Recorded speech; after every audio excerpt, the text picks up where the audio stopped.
Oh, I'm going to do Sunny in respect, too, by the way. Oh, cool. Sunny? Yeah, I'm going to do that video. Oh, shit, I forgot to warn you, Michelle. Oh. Sunny sent a video. Uh-huh. You'll only be able to hear it, but it's hilarious. Oh. Oh, it's the tops for sure. Yes. I can't wait. And I'm not going to edit it. Oh, yes. That's even better. It's going to play it raw. Yeah, it's Heck yeah. freaking Viewer discretion advised. for sure. That's what I want to hear.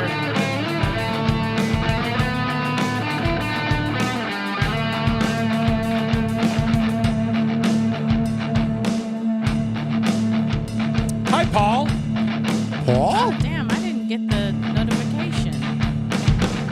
Hey, BL. There we go. Hey, BL.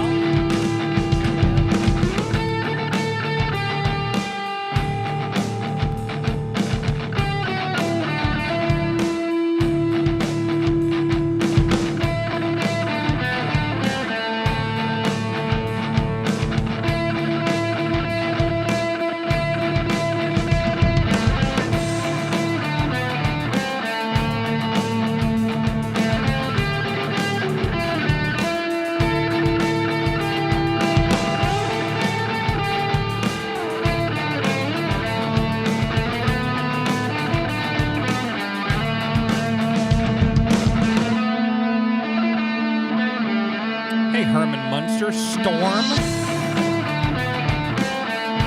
Do we have to talk Gianluca about the Moreno. Raiders? I mean, whatever. Yeah. Raider Lorian, Lala Maloso, Foxy Scorpio, Hooligan Nation. Grumpy ass Raider fan.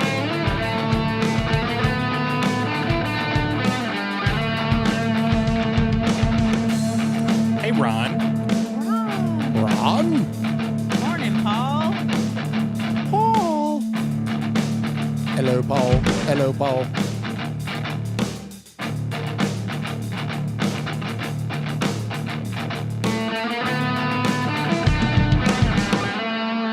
All right, we'd much rather talk about scary movies than Spooktober, but because this is Raiders Fan Radio, I guess we got to talk about it. So welcome to episode number 304. Hey, it's Mike Garofalo, NFL Network here in the...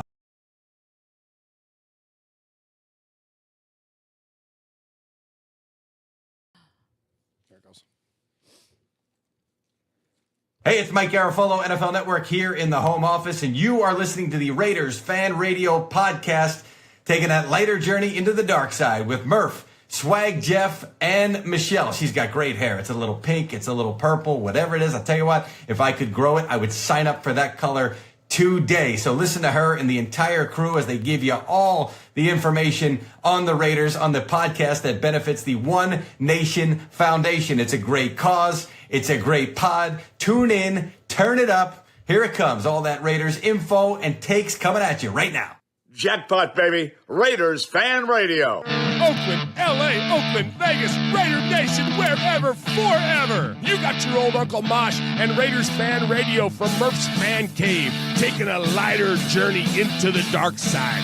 Sit back, put your feet up, pop a top, and enjoy the ride. Here we go! Look left, look right, Kolechnikov, a leaping pass, touchdown! We miss you, we love you, and we'll see you in the Hall of Fame. When you have great coaches, then after you have great coaches, you get great players, you have a great organization, and you tell them one thing, just win, baby. Way up the middle, intercepted Piano at the 50, time running down, Oakland football, and I think Oakland victory. The Oakland Raiders have scored on the most zany, unbelievable, absolutely impossible dream of a play. Well, I love this team. I think this team can win. I think this team can win. Glad somebody does. You are listening live to Raiders Fan Radio. Take it away, guys. Why? Thank you, Brent Musburger. What is up, Raider Nation? What is up, chat room? We appreciate you guys all joining us live, if you're in the chat room, for this episode number 304 of Raiders Fan Radio. If you're joining us after the fact on the YouTubes, Thank you to those of you as well. We appreciate you very much. Leave us a comment. Let us know what you think of the show, or don't, or just let us know just something. Like talk about scary movies or something that has nothing to do with the Raiders, because the Raiders aren't a ton of fun to talk about right now. But that's okay. We love them anyways because they are. That's what we got. We we love the Raiders that are, not the Raiders that aren't. I wish the Raiders were different, but I'm still gonna love them. I ain't going anywhere. These, like we've been saying over and over again here the past few weeks, the ink doesn't come off, so we're just gonna do the best we can with it. And we call this show a lighter journey into the dark side.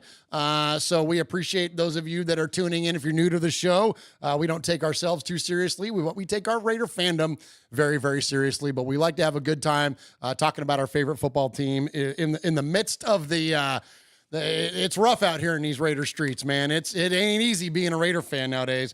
But Raider Nation has proved itself, if anything, resilient, and we will get through all this together. And like I said, we'll just have a little bit of a fun here tonight going through it. So appreciate those of you very much.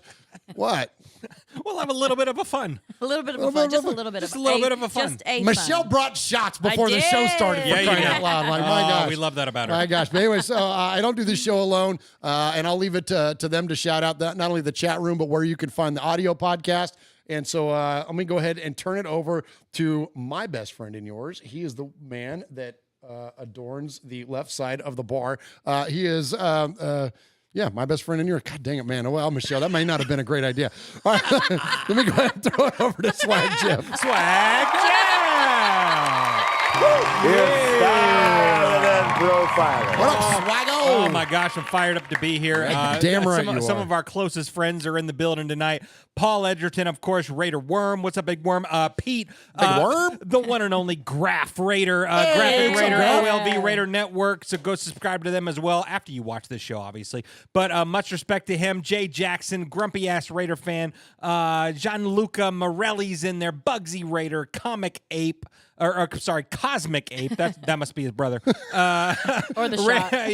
Or that sipping cream you got in there right there. Raider Dad, our good buddy Josh is in what's up, there. Josh? Pineapple, and I'm here. I'm rocking the. I'm trying to manifest some owl. There you go. You know what I mean? I like it. I'm wearing the For little those of you on the windbreaker. audio podcast, Jeff's got the white jumpsuit going on The over there. little white jumpsuit. Yeah, man. Yeah. Much respect to our buddy Jimmy Zebach, who sent this thing over here. Yeah, sweet. So yeah, Nice, yeah, man. it's legit, man. So I'm fired up to be here. Kinda. You know what I mean? Like, I love you guys. You guys are my two Yes. best friends that anyone ever had. But but we got to talk about the Raiders, I guess. You know, And we're the right? three best friends that anybody could have. We're the three best friends that anyone could have. We're the three best friends that anyone can have. And we'll never, ever leave each other. So we don't do the show alone, Murf. No, no, heck hell no. So adorning the bartender spot once again at the bar tonight here in Murf's Fan Cave, please welcome in Michelle Swag. Hey, Michelle. Hey! Listen, we're going to all get through this together. Yes. And it's course we are. freaking October. It is my Let's go. favorite. It's the kickoff to my It's your jam, favorite yep. season. Man. Yep. If I can be excited about anything, it's going to be that. There we Oh, go. yeah. There's always something to There's root always for in something to October. root for, And yeah. November and December. It just doesn't happen to be our favorite football Well, team. there's that. Oh yeah, well, that's all right. There's okay. we'll root for turkeys not named Josh McDaniels. Yes. We will root for the scary season, which is our Pumpkin record, spice. and then what can we compare to? Yeah, like for Christmas is the time of giving, right? Yeah. Right. So we're giving away W's to other teams. Yes. Hey! There you oh, go. we're Yeah. so generous. That's what it's all about. That's what it's all about. Stop doing that. O-line's And you know, giving away sacks. Santa Claus's catchphrase is, ho ho ho, right? So I guess so. I don't know if that's. I'm not sure I'd call Where's that this his going? catchphrase. It's a signature catchphrase, right? So old McDaniels Claus just goes. That's not. It's catchphrase. Yeah, it's his catchphrase, right?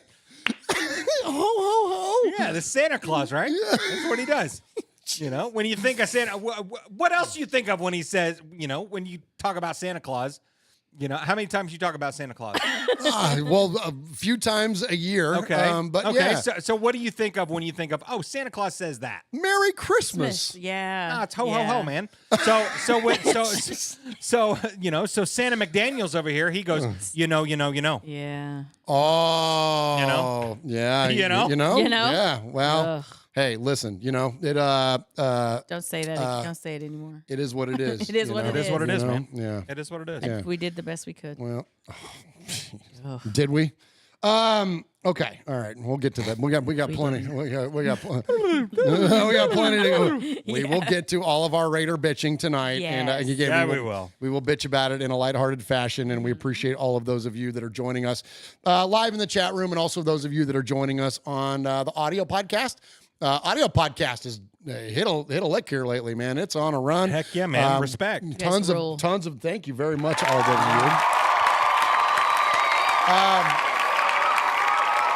Yeah, and you can find us on any audio podcast service just by searching for Raiders Fan Radio. We're on Stitcher, iHeartRadio, Spotify, Pandora. You can ask your internet-connected device. The Amazon's there. Yep. All that kind of stuff, man. You can ask it to play Raiders Fan Radio and find us. And so thank you to all of those of you that are new listeners and audio listeners of the podcast. And we just ask you that if you listen to us on the audio, jump over to the YouTubes and hit the like and subscribe there as well. And if you're on the YouTubes, like jump over to the audio and hit the subscribe and hit that automatic download. You don't even got to listen to it again. Like we're not saying listen to the show twice, but any of those numbers really helps out the show. And with that, we are we're given a lot of advertising opportunities, like the good folks at Manscaped that we're going to be talking about tonight. And we appreciate their sponsorship of Raiders Fan Radio. And the reason we are so appreciative of all of that is that 100% of the money that we make around here, we give it away. We have a nonprofit called the One Nation Foundation, and 100% of our money goes to Raiders-related charities, and we are completely stoked. And freaking, what are we all? We're like less than 30 days away. Oh, my gosh. From freaking going to Vegas. That's crazy. Yep. Yeah. And presenting Fred and Angela Bolitnikoff a check for $15,000 on your behalf, Raider Nation. Your giving and your generosity is unmatched, and we are so thankful to be the vessels to be able to provide a gathering point for that generosity, and we cannot wait to share that with the Bolitnikoff. So thank you guys so very, very much for all you do with your direct donations.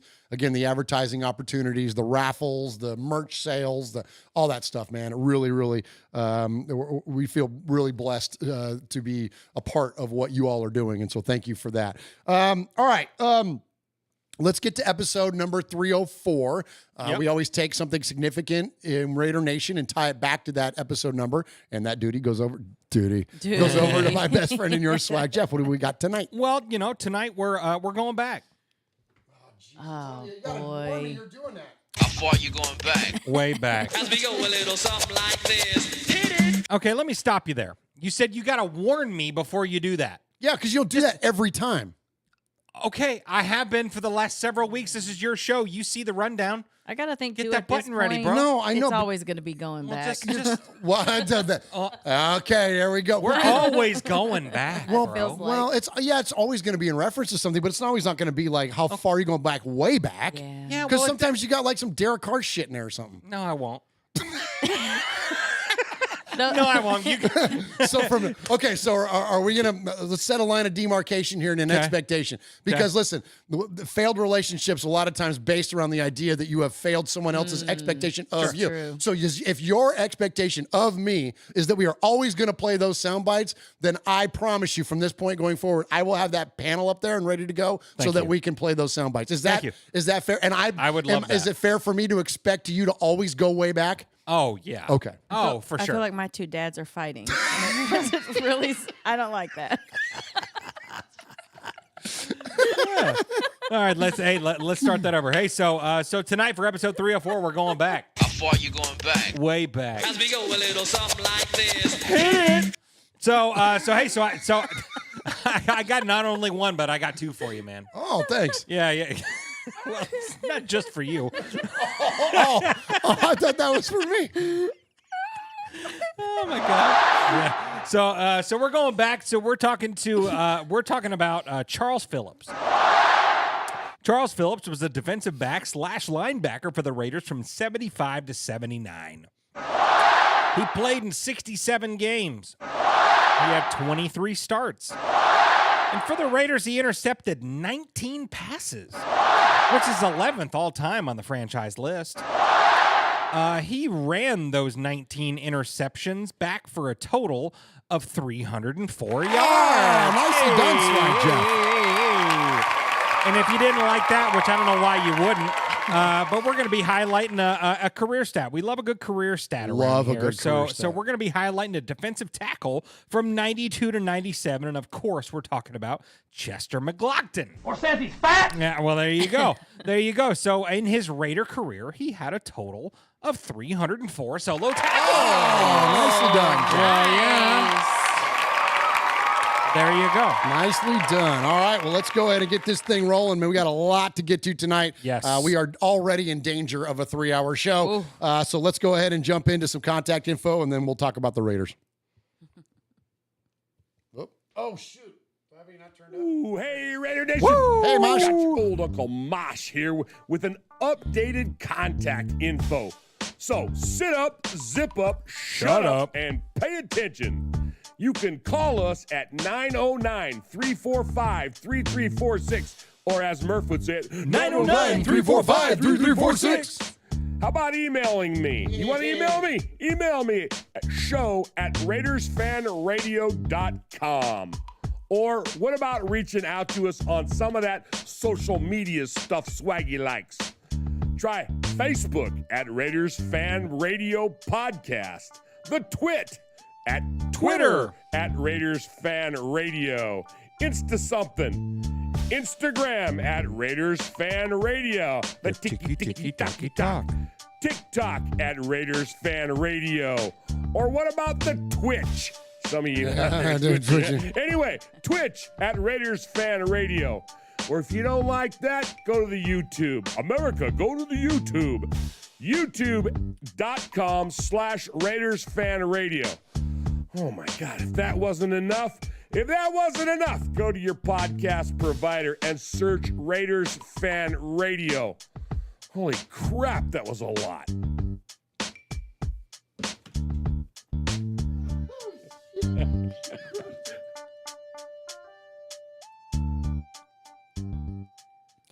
Good. Oh, nicely That's perfect. done. Nicely That was done. Good job. Good job. Good job. Good Good job. job. So, Good job. so I love hearing Uncle Mosh right there because Yeah. speaking of going back, way back, all that Yeah, good stuff. yeah. I feel like we're at the point of this right now where I kind of feel like I'm having some nostalgia right now. Okay. So I've been on the show for 4.5, 5 years ish or whatever, and I'm feeling some nostalgia every time I talk into this microphone. Like I get a good whiff.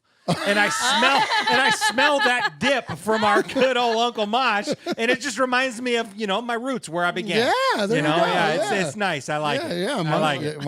So for those, hey, that leads us right into this segment. There you go. Let's go ahead and give a little bit of respect. We don't do props. We don't do shout outs. Nothing wrong with those things, but we're telling you we like to give a little bit of respect. That's it.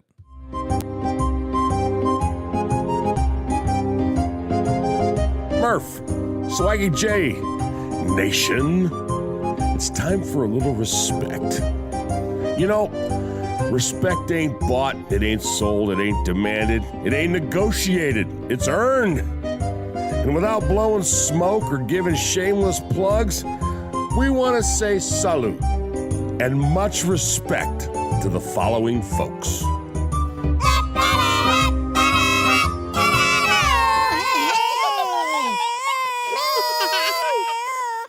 Can we please win?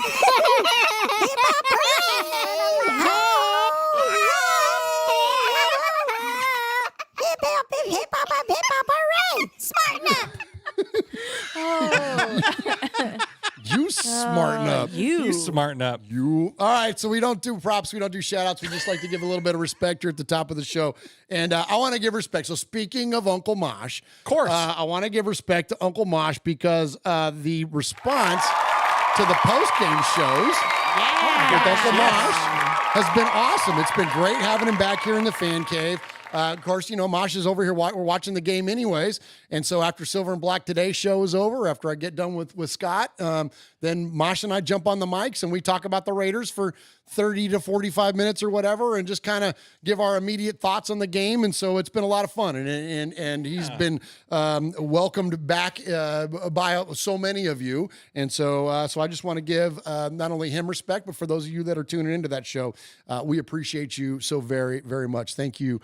Could not give you enough respect. And then I also want to give, speaking of family, I want to give respect to my cousin Sonny. Okay, of course. So I hope this works. I gotta. If in chat room when I start playing this video, let me know if the audio is coming through, because I got this audio thing when I'm playing video thing, or there's a little bit of a disconnect there, and the disconnect is operator error, which is me. We need to hire a producer, Devin. Come on. Come on. So I want to give respect to cousin Sonny, because he has, I think, a hilarious take on kind of where we're at as Raider fans and where we're at in this whole Raider Nation thing. And I'm going to warn you guys on the front end. Normally we clip out F-bombs and we stay away from adult-themed content. But Sonny's rant here is too freaking funny. It's too good. And if I start messing with it by cutting parts of it out and bleeping it and all that stuff, it loses the humor behind it. And really it's poignant in a lot of areas too. It's not just funny. Like, he's got some very good points that he makes. But all that said, parental advisory. If you've got young ears, and we know, we've heard from many folks, we love your show because I can listen to it with my kids in the car. Yep. Earmuffs if your kids are in the car. This is your warning. This is your warning. If you're watching us on the YouTube and the kids are in the room, you don't want to have them hear. And it's not like vulgar.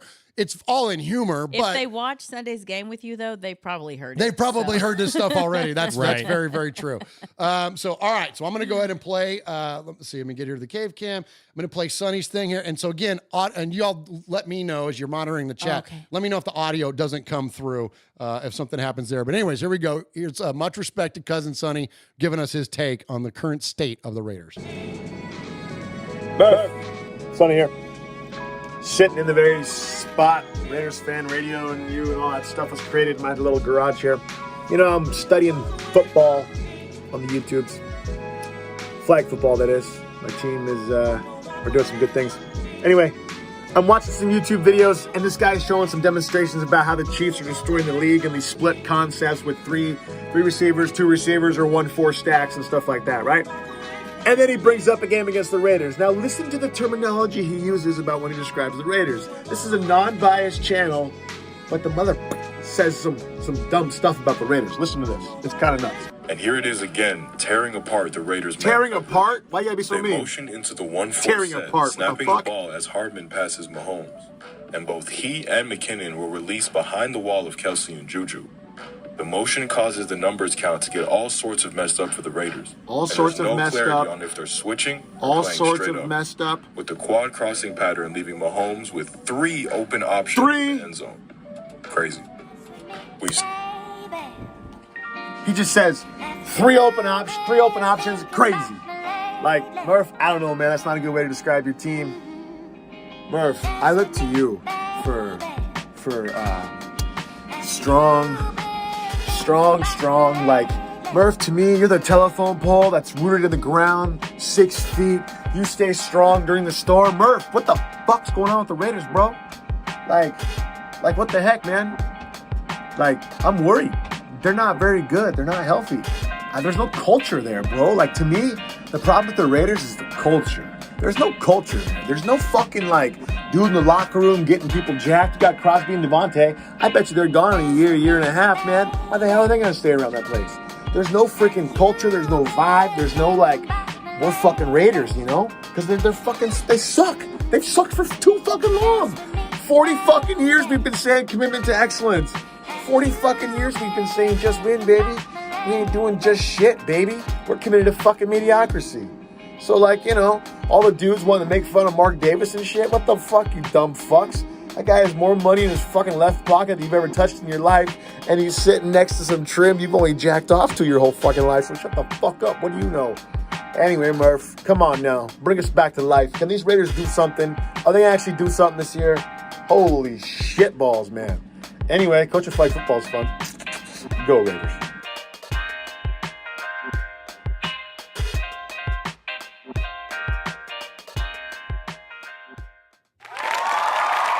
right, there he is, Cousin Sonny. There you go. Man. Wow. Let's. I do want to before we jump into the news, which is this is going to be the news anyways. Right. So I want to respond to one very specific point that he made there, and let's keep it on this one topic because we're going to get into so much more here as we get going through this. Right. When he talks about the lack of culture around the organization, to me, this is the biggest indictment of the leadership and the tenure so far of Josh McDaniels. Much less, his win-loss record is atrocious. But the more indicting thing to me is that what the body language, and we're getting into all this stuff later. We're going to hear some comments from Jim Rome and the players and all kinds of stuff. The body language, the spirit around this organization is down bad. And like when we talked about this last weekend on a lot of these after shows with Silver and Black Today, I brought up the example of Dan Campbell in Detroit. Dan Campbell also had an atrocious win-loss record in his early time with the Lions. But the messaging from the players and the messaging from the organization was, we're going to be okay. We know the vision. We're going to execute the vision. It's just going to take us some time, but we're good. Like, we're not down. The complete opposite is what's going on in Las Vegas. Everyone associated, including us fans, are all down bad. And that is a reflection on the lack of leadership or the dysfunctional leadership that's coming from Josh McDaniels. The nonchalance, the lazy body language, the sloppy oratorship. You can't even, almost got me cursing there too. You can't and I know that and when you look at Al Davis delivered some of the most brilliant quotes that's ever been given in the history of the NFL. John Madden, Tom Flores, these men were leaders of men, just like Rich Bisaccia was. Yeah. Leaders of men, and delivered impassioned speeches. And some of the, not criticism, but some of the feedback I've gotten has been like, well, we don't need to have a rah-rah guy. You're right, we don't. Guess what? Tom Flores wasn't a rah-rah guy. But what did he do? He demanded your commitment in order to achieve the paramount of excellence. That's what he demanded. And I don't sense that from Josh McDaniels. I don't get that. Any kind of fire, you don't have to be screaming and yelling and hooting. You don't have to be Bob Sala and Dan Campbell. You can be Marv Levy. And you know what I mean? You can be a chiller, or again, to use the Raiders example, let's keep it on the Raiders. John Madden was a rah-rah guy, or at least big personality-wise. Tom Flores was not. Both equally successful. Like there's two different, even Al wasn't a rah-rah guy. Al was chill as hell, but he was cold though. Like he meant that shit when he was saying it. You know what I mean? And so without McDaniels being able to bring in this case, a football team, his constituents together to collectively share in the vision. And then the worst part of it all is to pass the, where's the damn button? Yeah. I gotta need that. Pass the buck on to other people and not take any ounce of ownership proves his weakness in leadership. And all that said, you can have the best strategy in the world and you're the greatest plan, but your culture will eat your freaking strategy for breakfast, as the saying goes. Right. You've got to have a good, positive, healthy culture. So what Sonny's talking about there, I think is the most critical point in all of this right now, is that the culture of the Raiders is shit. You know, any good leader listens to their people. I feel like this regime, and especially the guy under the visor, he's kind of reminds me of a dictator a little bit. You know, my way works. Mm-hmm. Shut up. Do what I say. You know, if we're unsuccessful, it's because you didn't do my shit right. Well, you know, that's not a good leader. You know, you look at all these other guys, you know, I mean, even you just talked about Al Davis. You know, yeah, he was the man with the plan. He made all this shit what it was. He's the creator of the Raiders, but he listened to his people. You know, when you've got your guys that bleed silver and black like you're supposed to be doing if you're the head coach of this NFL team. Like, you know, I mean, you got guys like Devontae, Josh Jacobs, Max Crosby. Those are the three big ones, right? You know, they live, eat, sleep, breathe this shit. And they've all said, hey, this ain't good. This ain't good, but then you got Josh McDaniels on press conferences, throwing the rookie quarterback to the freaking wolves. We've got that, and we'll talk about that, but dude, you ain't a leader, bro. Sorry. No, and I think that when I think about how he is in press conferences when he gets asked questions, his demeanor is so well, they ain't doing what I'm telling them to do, so clearly it's on them. There's no accountability, and when your demeanor is like that, what the hell I'm not going to play for you. I don't want to fight for you. I don't want to go kill myself for you. I don't want to just give it all out on the field. If you're going to be well, this is it, then I'm going to be well, this is it. I'm not going to play. You bring me to your level. Don't make me try to fight to get to where you are. And it's almost like he's disconnected from the people he's even coaching. His narcissistic tendencies make my eye twitch because it's I'm telling everybody what to do. I'm the genius. Y'all have been calling me a genius for so many years, but he just is the same guy he's always been. But he doesn't see that he's the one that needs to bend a little. He thinks everyone else needs to bend to him instead of him bending to them. Amen. Oh, it's irritating. Amen. And and look, and he's a Bill Belichick disciple. Yeah. And so I think he's, in terms of his outward communication at the podium, I think he's taken a page from Bill in that it's very dry. It's very there's not a lot. You notice we don't feature. I used to feature Gruden all the time. I even feature Jack Del Rio. We don't feature Josh McDaniels but he ain't there tells anymore. You nothing. Well, here's the thing though, is that he tries to, I think, emulate at times Bill, but Bill has 9 Super Bowl rings. Yeah. You know what I'm saying? His voice or lack thereof commands a whole different level when you've got that kind of hardware. And now we're seeing what that hardware looks like without Bill Parcells and without Tom Brady. So anyways, I'm just saying that there's a whole level of disconnect going on, and hopefully, listen, I'll say this, and then I'm going to shut up, and then we're going to get into the actual story portion of this. We hope it turns around. I will be the biggest Josh McDaniels fan in the world. I don't want him to lose. I want him to be as successful as he possibly can be, because with his success comes Raiders' success. So this is not taking a shot at the guy. And this is in the past when we've been accused of being bootlickers and apologists and blind loyalists and all that stuff. Here now you see it. This is where it ends. Because at the end of the day, we're all about the Raiders, and we're all about the Raiders being successful. And so as of right now, there's a very obvious point that a lot of things are pointing towards. There's a very obvious whatever, I don't even know what the person in this case, right? That all these signs are pointing towards. So now we want to hold that person accountable to the best we can as fans. And so, I'm going to bring up one more quick thing here. As fans, though, what kind of influence can we bring? So we're all in our feelings about this stuff. We all want the Raiders to be better, right? But Jeff and I were talking about this the other day, and I think it's a very interesting conversation. Then let's keep it semi-brief so we can pass it around and get to some of this other stuff. Yeah. We need to talk about our Manscaped folks too. Yeah, and we do. And so, thank you for and let's hit a break after this little thing, and then we'll get into Manscaped. Okay. So, what can you do as fans? Well, you can do a lot of things. You can scream at the sky. You can scream at a owner in the box. You can scream at your family members. You can do whatever you want. The idea that you're going to make a change or that you're going to make a difference, I think, is a miss.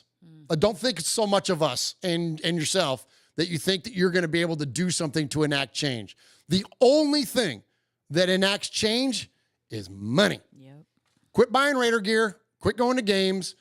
Those are the kinds of things that if you really want to get someone's attention, you take money out of their pocket. You can also get their attention by putting money into their pocket. But unless collectively we're prepared to do something along those lines, the rest of the shit is an exercise in futility. All you're doing is just and I'm not telling you to do or not do anything. You do whatever you want. This is not Murf's pulpit here. I'm not trying to tell you how you need to live your life and exercise your fandom. I'm just saying that I think realistically, we got to look at one another and realize that we don't have control over this stuff. We really don't, except for money.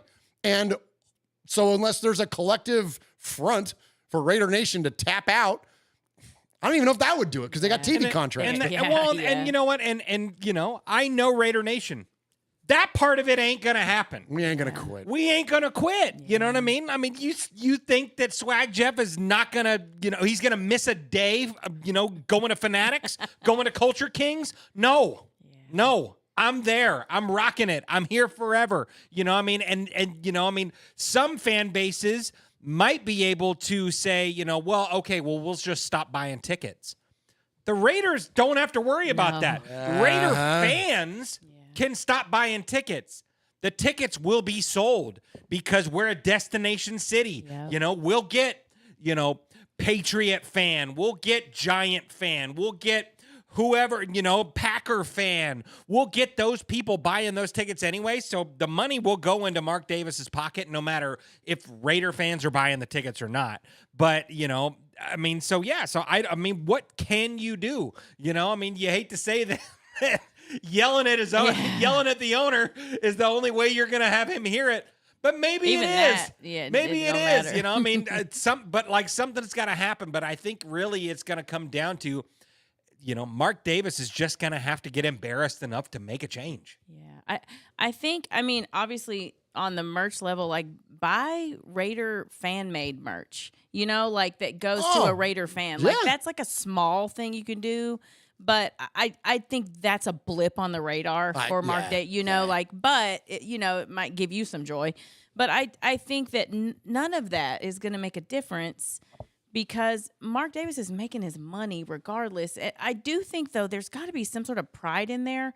But I don't think he's going to listen to us. He's going to have to listen to the people around him. And hopefully there are people that are like, dude, hopefully Sandra Douglas Morgan, like the peasants out there are looking into the castle and they're pissed, and you need to pull it together. Like someone has to be saying Amen. something. That's a great point. It ain't us though. Congrats on making the WNBA playoffs. Good like, for hey, you. here's the Raiders. Yeah, do something. Yeah, that's a good point. Yeah, Yeah. You know, as much as Freddie B and Phil and all those folks are around the team and whatever, you would hope that the messaging would come across there. That's a great point, Michelle. All right, Swag Jeff, take us to a break and then let's talk about Manscaped. Oops. Hey, this is Kojo, former Los Angeles Raider. Yeah, back in the old days, baby. And you're listening to Murf and Uncle Mosh, who happens to have the same hair as me. Check it out, Raiders Fan Radio.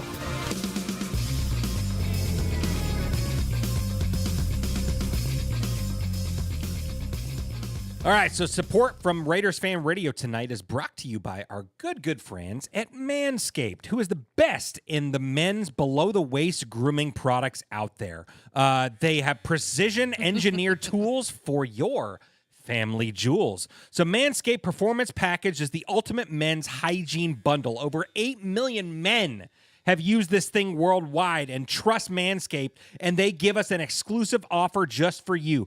20% off of anything that you purchase, whether you get the performance package or any of the other amazing stuff from Manscaped. 20% off and free worldwide shipping. I'm talking to you, Paul. So worldwide shipping with the promo code MURF. That is MURF.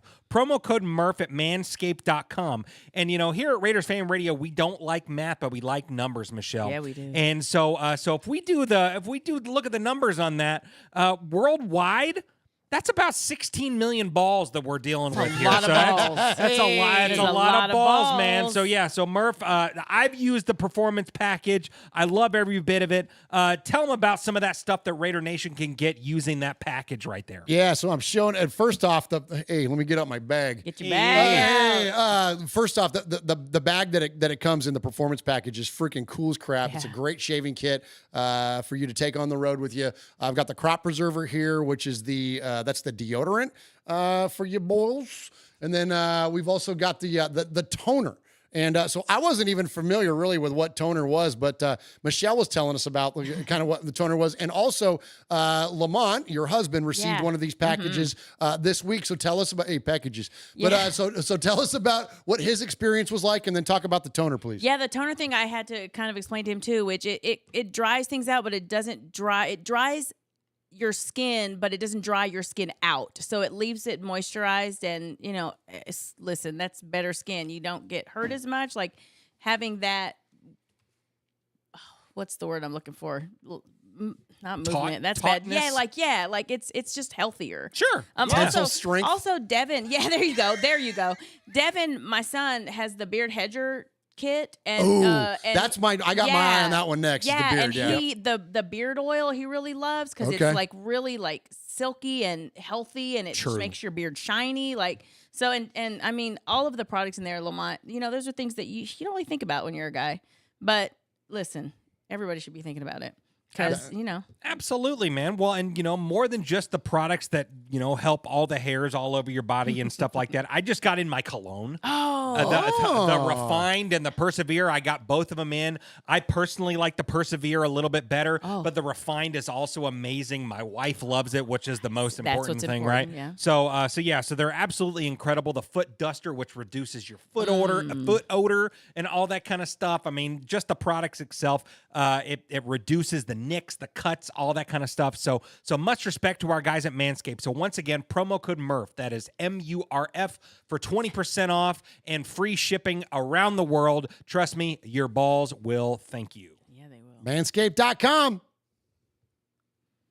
Hey, Raider Nation, this is Max Crosby from the Oakland Raiders. Balls are happy Goes balls. down, and Max Crosby, who forced a fumble last week. You're listening to Murf, Mosh, and Swag Jeff on Raiders Fan Radio. Thank you so much. Just win, baby. O'Connell needs to take care of his balls.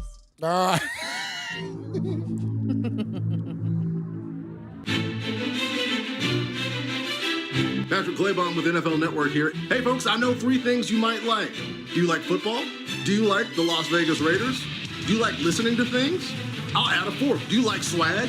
Well, here we got Swag Jeff, Murf, Uncle Mosh. This is Raiders Fan Radio. Man, I've got certain information, all right? Certain things have come to light, and,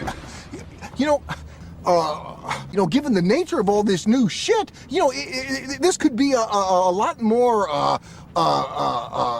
complex. I mean, it might not be just such a simple, What in God's holy name are you blathering about? Well, I'll tell you what I'm blathering about. I've got information, man. New shit has come to light. All right, Michelle, we've got a lot of new shit coming to light. Before we jump into the newest of the new, please shout out the chat room. We got so many folks in there. We got Hooligans in there. Erica S is in there. Hey, Erica. Hey, Erica. DJ Lenny Danger, Bugsy Raider, Paul. Let's see who else we got. The Grumpy Raider fan, Kiljada's always with us. Always. Vibe, my girl Vibe's in there. Hey, baby. Raider from Rosa. That's a name I don't. Raider from Rosa? Raider from Rosa. They've been in there before. Yeah. Okay, well, Been a minute. Shout It's out been a the minute. chat. Yeah. Gianluca Morelli's in there. Cosmic Ape. He's in there. Blind Athlete. Listen, Storm. Duet Steam. Just when Wendy, my girl Wendy. Hey, Wendy. Coffee. Listen, Al's Ghost in there. It's good to have Al's Ghost, especially in October. Thanks for being here. Right. Yeah. M85. Listen, all the heavy hitters are in there. Nice. Jesus Storia, Storm, Jason 6. Mojo's in there. Jay Jackson from Arizona Raider Nation is in there. Appreciate you. Navajo on the go, as he calls himself. We appreciate you so very, very much. He says, why is nobody talking about the fans shouting at Mark Davis at SoFi? We just did. Yeah, we just did. And we're going to talk about it more right now. All right, so Erica S. says spooky season. Absolutely, I think that's we're talking about it. We're gonna have Raiders Fan Radio homework. Okay. Oh, let's tell the chat too. We're all gonna watch the same scary movie on the week leading up to the show, because here's the thing: pregame show here around here when we do Raiders Fan Radio. All the time, Jeff and Michelle are trying to talk about the Raiders, and I'm would you guys stifle yourself, please? Like we gotta save it for the show. Chastised. So from now on, we're gonna watch a scary movie, one scary movie that none of us have seen. We're gonna watch that before the next week's show, so it gives us all something to talk about. That's not the Raiders before the show. So this week it's Talk to Me. Yeah. Right? Isn't that what we decided on? Yes. Yeah. Talk to Me. So we're all going to watch Talk to Me and then talk about it. So if you've seen it, no spoilers. No spoilers. I probably shouldn't have said anything. No spoilers. But then if you haven't seen it, watch it with us, and then we'll talk about it next week. Because then we don't have to. None of us have to talk about the Raiders. Yeah, right. But all right. So let's get to it. So lots to kind of unpack on where we're at collectively. We just got done kind of ranting about the lack of leadership and the messaging that's coming out from Josh McDaniels, and none of us are really pleased with it. Despite the win-loss record, the amount of not the amount of communication, but the content of said communication has just been rough. And so it kind of starts here at the top with Josh and the idea that, one of the things you want to see from your leaders is you want to see them divert credit to others and accept blame. And you want to be the guy that's going to, you're going to take the arrows in the back for your freaking, your squad. You know what I mean? You're going to get in front of negativity and not and deflect it away from them. Instead, here we've got Josh McDaniels talking about his rookie quarterback who is starting in his first game, and he talks about his lack of execution. He'll be the first one to, understand the things that he could do better. Playing quarterback in our league starts with taking care of the football, and whether that be hanging on to it in the pocket, or making good decisions in the passing game, and also understanding the timing and that element of playing within the pocket in the NFL. It's not always the same week to week. It depends on the rush, depends on who you're dealing with and how they play. The coverage structures force us to do some other things, and then you got to speed up your read a little bit and get to the outlet. And I thought he did better as the game wore on. Dumped the ball down to JJ, I don't know how many times, but a number of times when they were trying to run out of there. So I thought he adapted to the game a little bit as it went on. And we'll take every opportunity to learn from the mistakes that we made as a team, and I'm sure he will also as a quarterback, and try to get better from it. I want to be like Sam Jackson in Pulp Fiction. Say one more time. Say one more GD time. I dare you. I double dare you, motherfucker. What I mean? It's his voice and his press conferences have now become nails on a chalkboard to me. And not only in delivery, but when you listen to what he's talking about there, how about, I don't know, can you talk about what are the things that your rookie quarterback has struggled with? Okay, that's fair enough to a certain extent. But why also can we not talk about the idea that you put him in a freaking rollout spot at first and goal and not only cut down half the field, but put him in a position to throw into a defense that knew that shit was coming? Right. Why can't you just say, you know what, and it's on me, I got to put him in a better spot in that position? If he would have said it, that at a minimum would have completely reorganized his comments there, because he would have said I. What are you supposed to do? Take a little bit of blame, dude. A little bit of ownership, not we. That's where I don't like when it's like, well, we've got to be better as a team. No, I have to be better as a play caller in that scenario to set this young man up for more success. That's all you needed to say, dude. And you couldn't even come off of that. Like, to me, that's like Michelle was talking about narcissism. It's arrogant. It's freaking, I'll save the rant. Swag Jeff, your comments. Hey, God dang this guy. So I hate that Josh McDaniels. I hate this Josh McDaniels. So the next time that we get a head coach, right? Because we will soon. We will soon. I don't see it. I don't see the ship being righted at any point. This and son I think bitch is that, sliding downhill hard. It's going down bad. So I think for our prerequisite for our next head coach, no visors. You cannot wear a visor. We're 0-4. We're 0-4. So you look back at our previous coaches. So Dennis Allen, Jack Del Rio, John Gruden, Josh McDaniels. They all love the visor. We're not doing visors anymore. I don't know what that is. I don't know if they keep their head open to get more thoughts to their brains or whatever. Keep that shit locked down. Get a regular hat like a regular person and just win, baby. Stop, no visor, baby. Is what it's all about. But yeah, for real though, like I'm with you, man. Like this whole, blame it on another. Like, you're really gonna put this shit on Aiden O'Connell? Oof. Like, dude, like, what are you doing, man? Like, this is the guy that like hits his rookie season. He's looking up to you. This is the first NFL playbook scheme that this guy's looking at, and like you're giving him a bad taste of the NFL. Like, do all leaders just blame me? Like, what? Like, come on, man, right? Like, yeah, they're so this is stupid. the first time that I can remember turning so quickly on a coach. Amen. Yes. Amen. And we all try to, give the benefit of the doubt and say, give it time. Like, let's see how this progresses. But this is the first time that I can recall being so certain that I do not believe he's the guy. And I think this press conference, I had to turn it off because I was just like, dude, like, that's like when your kid messes up and you're just like, well, he should have figured it, like, not like maybe I should have prepared him more for what needed to be done. And passing that ball when we were that close is a absolutely arrogant MFer thinking he's smarter than everybody and he's going to do this and it's so clever and nobody's gonna see what I'm doing. Run the ball. He's got a Super Bowl ring because the freaking stupid Seahawks did this exact thing. You've got a guy that's Josh Jacobs is having the game of his season so far. Gosh. And you've all of a sudden now, this time you don't want to run the ball on first down? Yep. We ran the ball on first down for, I don't know, every first down this season.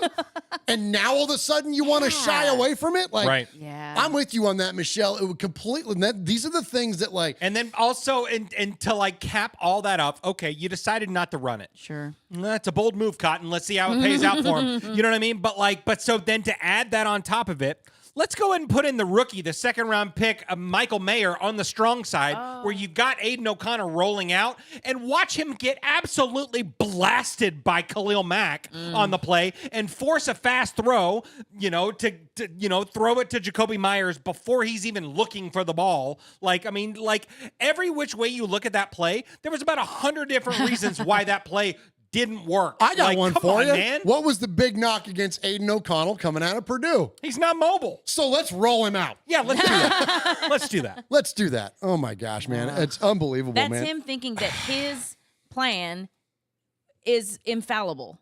That's his problem.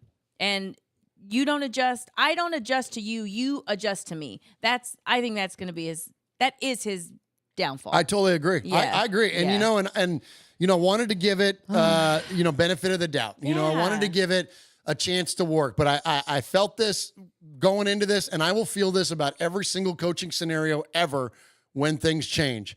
If you come into a situation and your whole thing is, I have a system and it's going to take me time to acquire players to fit my system in order for us to be successful, I will rally against that forever. And I don't care if you're talking about a football team. I don't care if you're talking about a workplace environment, like if you're taking over as a new CEO of a company, like what you have to consider the people that you have there. Your talent will be in how you can set up these folks that are already there and how to find their ability to be successful, build up their success, and yours will follow. Like, listen, I'm only a small-time coach. I've only coached youth sports and everything in my life. But I used to tell my parents all the time, don't worry about the scoreboard. If we do everything the way we're supposed to do, the scoreboard will take care of itself. If our mechanics are sound, if our discipline is sound, if our spirit, like all the things everything from technique and otherwise, if those things are sound, the scoreboard will take care of itself. So if you set your team up player-wise to be successful, what is the best position possible to put in Aiden O'Connell? Guess what? You don't have to worry about the strategy of your play. It will take care of itself because if he's good, he's going to score, right? Like that's the bottom line. And so and then you insult on injury, and I'm going to shut up. We're going to move on. Well, actually, no, I'm going to play this first because I don't want to move away from this. Here's this young man coming out of Purdue, already has more of a leadership tone to him than Josh McDaniels. You just heard the Josh McDaniels quotes where he says he's got to be better with this and blah, blah, blah, blah, blah. Now listen to what Aiden O'Connell has to say when he was asked about what that play went down like for him. The last interception, I think, just was a bad decision. They comboed it. They played man coverage and comboed it, and right as I let it go in. I knew it was a bad decision, and so it was a look I saw in practice, and the coach did a good job of preparing me. I just got to do a better job of executing. Wow. I've got to do a better job at executing. That's ownership. That's owning your shit. Yeah. That's what leaders do. Not to mention you gave props to your coach too. yeah. Like that he didn't have to. Yeah. 100%. And I'm not saying and listen, and I'm not saying, okay, I know that there was a bullshitty, it's all on me spirit coming from the quarterback room for a long time around here. And it's also easy to just take all the blame. And then at a certain point, it becomes disingenuous. When you just, every time you just say, oh, it's all on me. It's all on me. It's all on me. Well, then it loses its meaning, right? Yeah, it loses its luster. Yeah, man. when everything is all on you all the time, then it's like, well, is anything ever not on you? Like, can we hold other people accountable too? But I love to hear that from him, Michelle, like early on, that like he's taking ownership of his actions. Yeah, and he was really specific about the play and what he saw and what he could have done different. It wasn't just like, it's on me and things like that. You know, like that's not what he was. He was very specific about, so the ownership, it made it more personal that he felt like that was on him. But for the coach to not co-sign with that, man, pisses me off, and man. that's the thing, everyone needs to be co-signing with each other, Michelle. Yes. That's what a team is all about, right? You should hear the quarterback going, hey man, right. I made the wrong read. I hate that. And the coach should be saying, I should have put him in a better opportunity to win. Instead of saying, rule number one in playing quarterback in this league is to protect the ball. Maybe rule number one in coaching is if you got one strip sack by your former player, maybe you should put a jumbo set in. Maybe let's set the kid up for success instead of failure. They did everything they could. Well, they threw everything at him. Which is 100 and all of the % bullshit. All of it. Yeah. Khalil Mack was only doubled twice in that game. Twice. Mm-hmm. And I put out a tweet. It was an X whatever post, and it was during the post game show with Uncle Mosh and X. You must be talking about Derek. Not that kind of X. But more recent. Yeah. But my point is that one of the things I don't understand is that while it's seemingly most teams in the NFL have a sense of urgency. You have sense of urgencies around positions. You have senses of urgency around the coaching staff. You have a sense of urgency around where you're playing, like whatever. Like there's a sense of urgency to get us in the best position possible. I don't understand why there's a lack of urgency on the part of, and listen, I love Mark Davis, but why there's a lack of urgency around that? His old man would have kicked this some bitch out a long time ago. And I'm not saying that like coaching carousel is a good thing either, but when you're freaking when you're Josh McDaniels and through his first 21 games as a coach, he's 7-14. Oof. Now, you want to just stack that up against other Raiders coaches? Madden was 15-3-3. John Rock was 14-6-1. Art Shell was 13-8. Bill Callahan, if you need him, he was 13-8. Al Davis himself was 11-9-1. Flores was 11-10. Del Rio was 11-10. Gruden was 10-11. Mike freaking White, who's gone down as one of the most atrocious coaching hires of this team ever, was freaking 9-12. McDaniels is 7-14. He's one win better than Norvell Turner. Wow. He's one win better than Tom Cable. He's one win better than Dennis Allen. What are we doing? Why is he there still? Let's go. Let's find a sense of urgency. Let's find a sense of urgency around many, many things around this team. And Josh, and this was my point too, is that there's a lack of urgency around him as a coach, but also him as a coach and his ability to adjust. And I know that's a broad stroke term that people throw around a lot. Like, and I even had some jackass on Twitter be like, what specifically would you have done, Murf, since you're such a knowledgeable coach?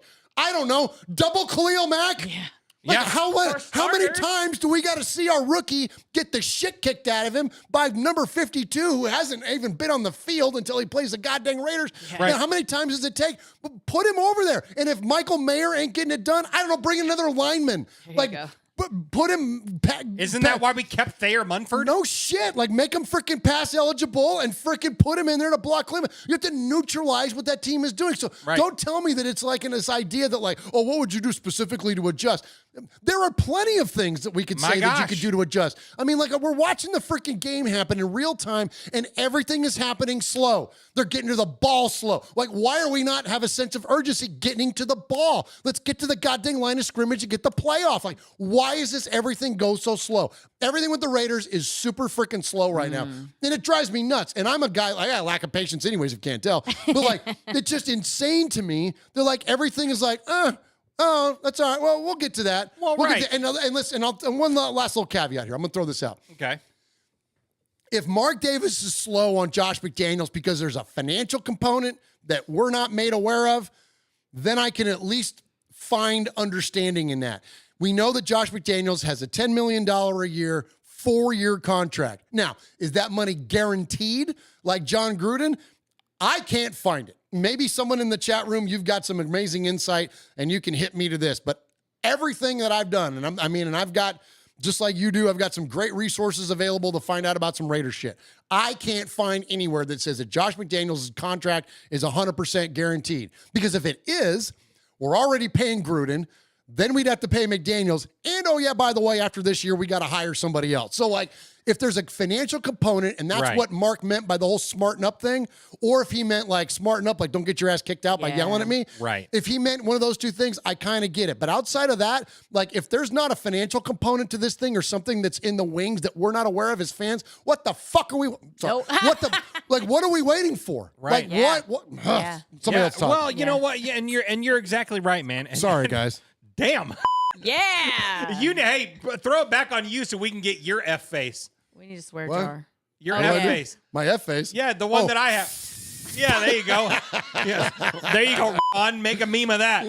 Yeah, but yeah, but I don't think that that the money is Sorry, like. guys. No, it's okay. I don't think the money is a thing because, like, oh yeah, we're still paying Corey Littleton. Ugh. Oh yeah, we're still paying Carl Nassib. Oh yeah, now we're gonna be paying Chandler Jones. We're gonna be doing all this stuff. So, like, is the money really like a thing? Like, I mean.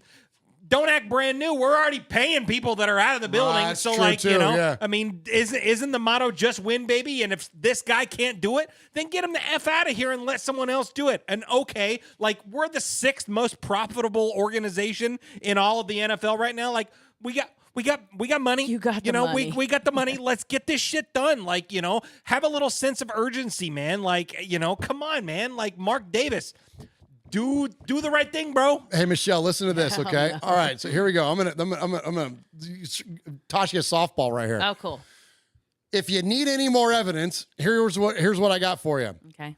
There's 187 coaches in the NFL who have had 25 or more games decided by 7 points or fewer. Okay? Josh McDaniels has a 346 winning percentage in those games. He is 9-17.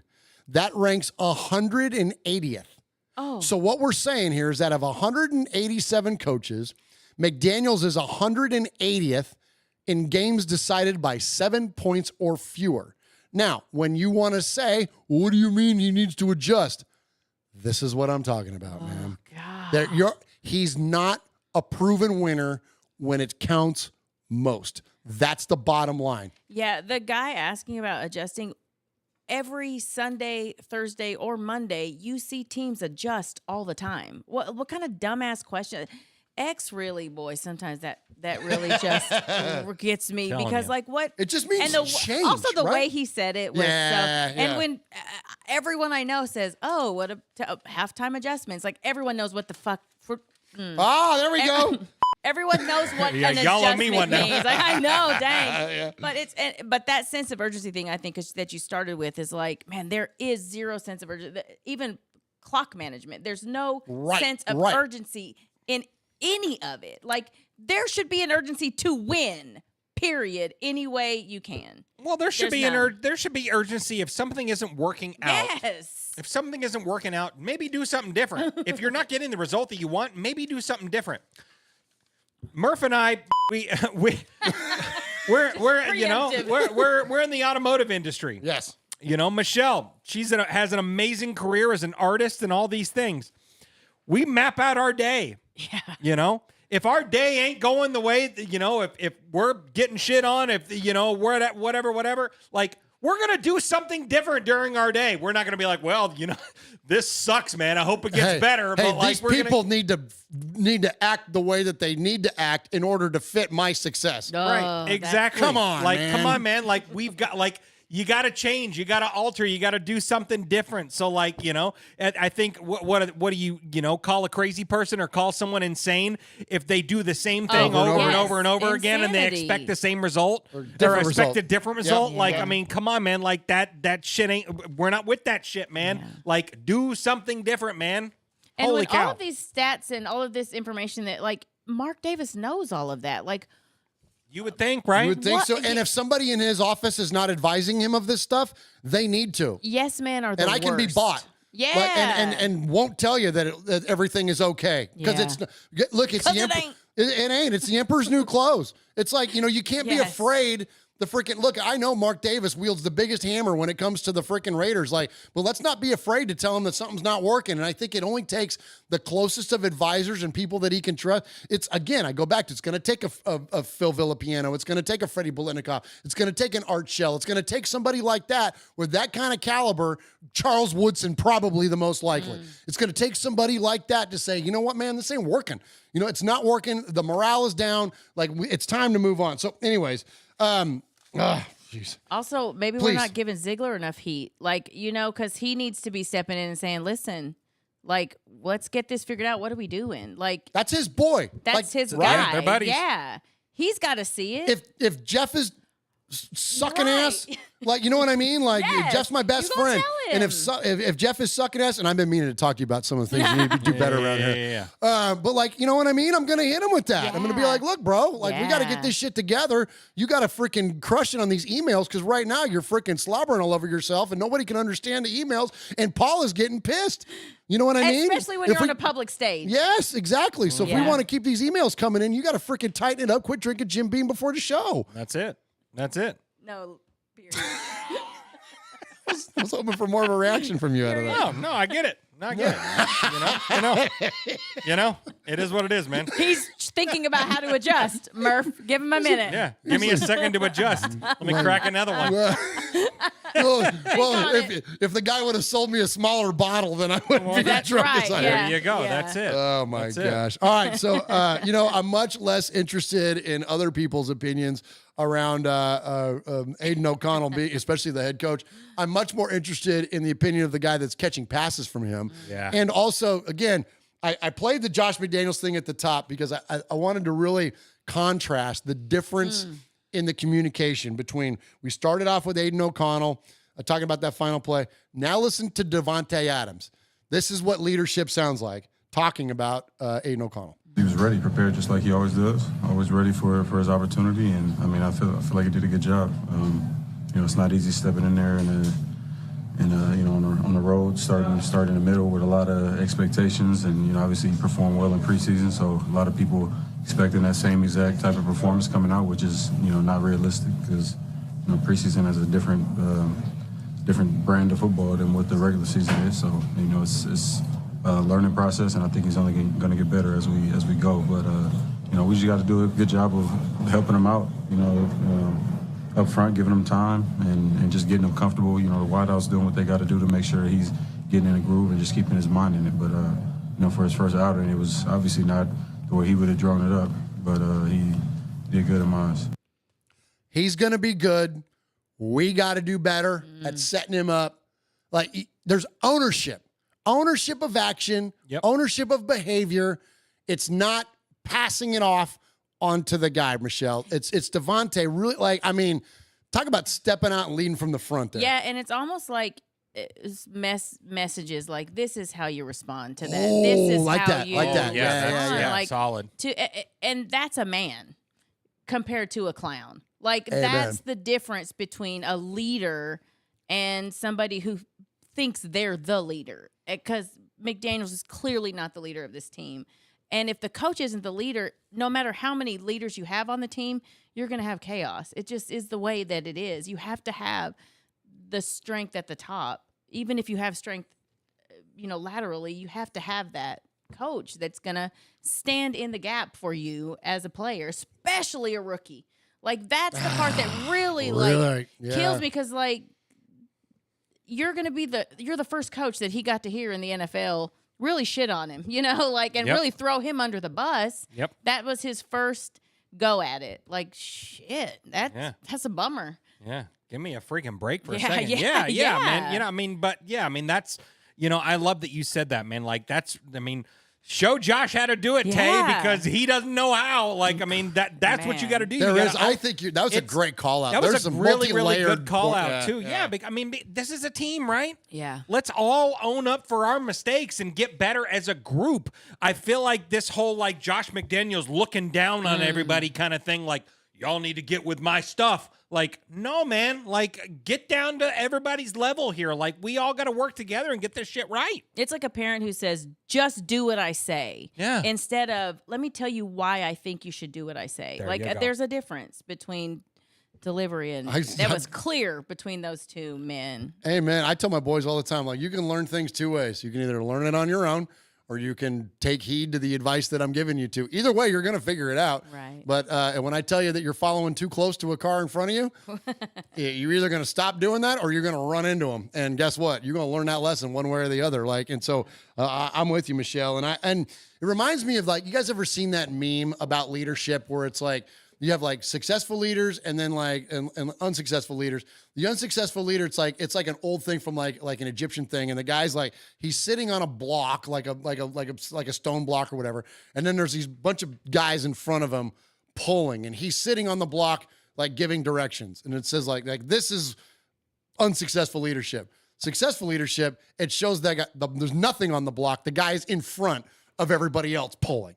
Like, that's the kind of spirit that you look for. It's just like, let me show you. It's the whole, like, freaking walk the walk. You talk the talk, walk the walk. Like, anyways, I go down a damn rabbit hole yelling about Josh McDaniels. A coach is a lot like a teacher too. Like, each person and each level that they're at, you have to coach/teach to that level to get them to where you can't, like, if I don't know, Dak Prescott's fumbling the ball, then you can be like, listen, about ball security, like, hold on to the damn ball. Like, you can do that to someone who's been in the league a while, but someone who's, you have to teach to their level. Well, he did that with Derek last year. Yeah, well, he was doing a lot of that kind of stuff, you know? But Derek is a veteran. And he's a veteran. So he gets it. I think it's okay to, like, you have to because I think it's okay to hold people accountable. Right. There's nothing wrong with holding people accountable as long as you're willing to hold yourself accountable too. That's right. To me, that's a big thing. That's the biggest. Right. And we don't see Josh McDaniels holding himself accountable on anything. All right. So next up, let's continue down the path of leadership comments here, and let's check in with Josh Jacobs, who again had one of the best games of the season so far. Hopefully, more of those coming. Just give him the damn ball. Let's check in with Josh, see what he has to say about losing. For me, it's frustrating, man. I'm tired of losing. Just keep it 100. Tired of losing, man. And I feel like every day I go in there and I work my off. So eventually something got to give. The fact that it's close, is it like, okay, we're right there, or is it just even Nah, man, that make it worse. That make it worse, man, because that just means, 5 to 6 plays, you do them right. Difference in the outcome of the game. But at the same time, you're tired of saying 5 or 6 plays, difference in the outcome of the game. It's just time to do that. So my biggest takeaway on that is, obviously you hear the frustration in him, and he says that, does it make it easier knowing that the games are close? And he says, no, it doesn't. It makes it harder. Here's my take on that, and I'm curious to hear what you all have to say in chat room. Let me know what your thoughts are there on this as well. Players aren't going to be perfect. Even when you're freaking some of the greatest that have ever done it. Kenny Stabler threw more interceptions than he did touchdowns. I think that timing of mistakes definitely comes into play. But the idea that what he's saying there, if it's always coming down to 5 or 6 plays, well, you know what? There's going to be 5 or 6 plays every game. Yeah. So this idea that our margin for success is so thin that the expectation is that players are perfect and don't make mistakes. Talk about arrogance. I don't think that's a realistic expectation, Swag Jeff. Yeah, well, yeah, I mean, and that comes down to coaching. Like, you got to coach these guys that if something bad is going to happen a lot of times during a game. How do you adjust to those things? Like, I mean, you can't. If Michael Mayer is getting blown up, what are you going to do to account for Maybe Khalil put Mack? Austin Hooper in. Maybe put Thayer Munford in. You got to do something. Maybe, tell Aiden O'Connell, hey, man, don't hold on to the ball so quick. Like, you got to get that thing out of there. You got, it's got to be God 1-2 forbid, gone. how about we utilize the middle of the effing field? If you got AOC under center, how about you snap that thing and zip it into freaking Trey Tucker? How about you zip it into, Hunter Renfrow? You got to do something. Yeah, right. Exactly. You got to do something. Never heard of him. Right. Exactly, man. But like, you've got to be able to teach your players how to adjust on the fly, and it ain't there. And put them in positions to adjust on the fly. Yeah, Absolutely. put them in positions, man. Come on. I'm with you. All right, so listen, we're down bad. Raider Nation is completely disheartened after 3 losses in a row. Yeah. There we go. We're going to round out our leadership little discussion here by checking in with Max Crosby. He's not only the de facto leader of the defense, but aside from Devontae, he's the freaking head of the table here, as far as I'm concerned. And listen to this, man. So this is, again, what do good leaders do? You reach out. You reach out and you show empathy, right? And so Max is a man of few words, unless he's on bussing with the boys. But listen to the spirit of this. Listen to the tone that he brings, and really what he's saying here. I think that there's a lot of depth to what Max has to say here. And so anyways, and I just got all the respect in the world for him. Raider Nation, what's up, man? Love y'all, appreciate y'all. Love and support means the world, man. Y'all fucking packed out in LA. Y'all deserve better. It's simple as that. We got to improve. We got to find ways to win these games. Simple as that. There's no explanations, no excuses. We got to keep getting better. Simple as that. I love y'all. I'm going to give y'all everything I got every single time I'm out there. You already know that. I appreciate y'all, man. All the love and support. It means the world, man. Go Raiders.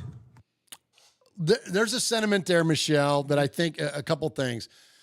Number one, he's showing his appreciation for those of us that are still going to continue to support the Raiders relentlessly. I think also he's talking about the idea, and he says it right there. You packed out LA. Yeah. Like they know, these players know that when they play at Allegiant Stadium, they're split crowds. And so for him to see a crowd that's blacked out in Raider shit, like, I think that means a lot to him. But also too, to like, he knows, he's reading the room. He realizes the fan base is hurting. And I'm not talking about like, listen, if the Raiders are hurting you for real, like let's reprioritize some things. But in terms of our fandom's hurting. Like, we're beat up right now. And Max realizes that and goes out of his way to make I believe it was on Instagram there, a post like that to kind of reach out to Raider Nation and just let us know that, like, what is he in control of? I'm going to put it all out there every time I can. Like, that to me, again, going back to it, that's what good leaders do. Yeah, I think that's what I remember seeing that and thinking it's cool that he acknowledged the fans, because a lot of times, they go out there and play and I know they know that we're there, but it's cool that he thought enough of the fans to reach out and say, we have to get better. Like, we got to do better. I just think that says so much about his character, and that the fans do matter to them. Like, fans in the stands do matter to them. Like, and that's a message to Mark Davis too. Like, the fans in the stands, they do matter to the players, right, who really love to play for the Raiders. I thought that was a big stand-up move for him. Yeah, absolutely. Well, and and just real quick, we're talking about Max Crosby. Hey, Richard Sherman, suck a B.A.D., bro. Suck a big old bag, bro, because I'm telling you, man, of everyone that, you hear all these trade rumors, right? You hear rumors about Tay. You hear rumors about, all these folks. If there's anybody that needs to be a Raider for life, it is number 98. It's Max Crosby, man. Like, he's the guy that you can build this team around. He's the leader of the leaders of this team. So, like, get out of here with that, But Rich. you Like, do that's have so to stupid. Acknowledge, like, they are wasting talent by not building around, and at what point do you say, I have way more to give than what they're allowing me to give here. Like, that's a scary thought, because the thought of like Adams or Crosby, or like there's some names that I will be down bad if it ever gets to the point. But at what point do they throw up their hands and say, this is some bullshit, I got to move on? Well, and that's scary. I agree with you. And there's a world where they get worn out and they want to move on to something fresh. Right. And there's also a world where in today's NFL, you cannot be competitive unless you have a franchise quarterback. That's the bottom line. The end. And so while I am fully on board with the idea that you got to build a defense, because you got to have a good defense, but you also, I think, need to start. This is where I'm starting to land on my brain as this season.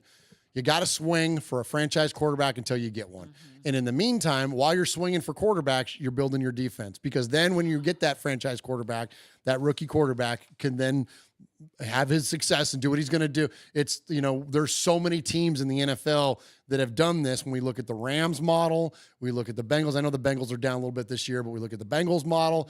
You look at like even Detroit to a certain extent. Like you build up that defense and you find that guy to be your franchise quarterback. And It doesn't even have to be somebody like a Joe Burrow, somebody that comes in and lights it up right away.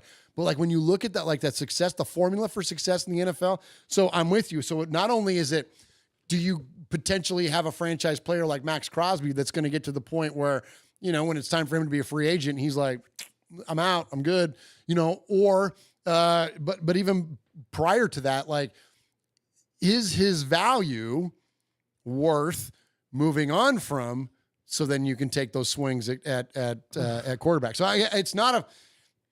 these are not fun things to think about. And I'm with you. Like the idea of him or Devontae not being on the team, like, because they're proven. It's done. It's like we know they're winners. We know they are at times the best at their position. So we're not talking about, the ex-girlfriend quarterback. We're not even talking about Darren Waller or even Hunter Renfrow. Like, I mean, like, We're talking about the guys that are the best of the best. And so that would be rough to think about. And if I know everybody listening to this show, you're all believers in that, but just if you need any more proof, here's what the numbers are right now on Max Crosby on a team that's 1-3. And this is I made my bet. Shout out BetMGM Sports. I made my bet preseason that Max Crosby was going to be Defensive Player of the Year. Now he's probably not going to get it because the Raiders suck. But listen to his numbers. This is how good this guy is right now on a 1-3 football team. Versus the Chargers, he had a 93.6 PFF grade. He had 8 pressures, 2 sacks, 2 tackles for loss, 2 quarterback hits, 5 stops, and 8 tackles. That was one game.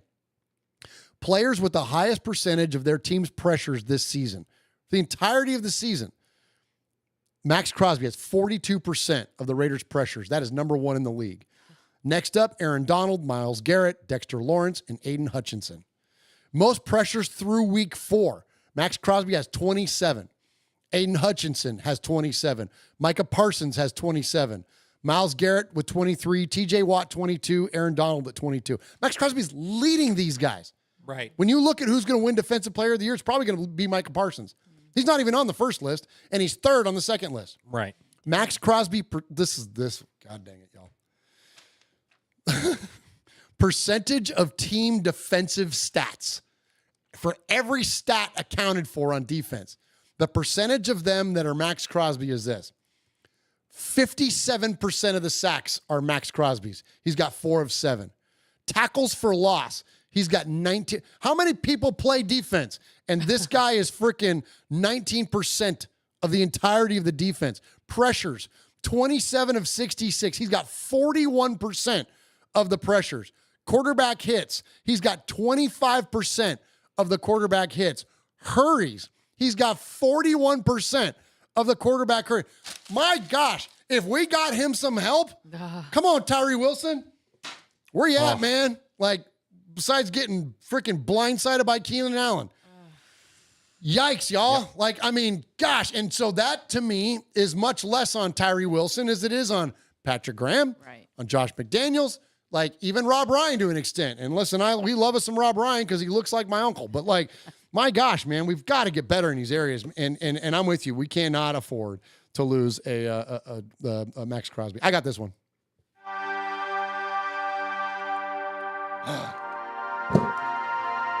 Las Vegas, a city without a pro football team, in a world gone mad. What can we do about it? Acquire the most desired franchise in sports history? Sin City, lost wages, home of the Elvis weddings, and 24-hour debauchery. But finally, a match made in heaven.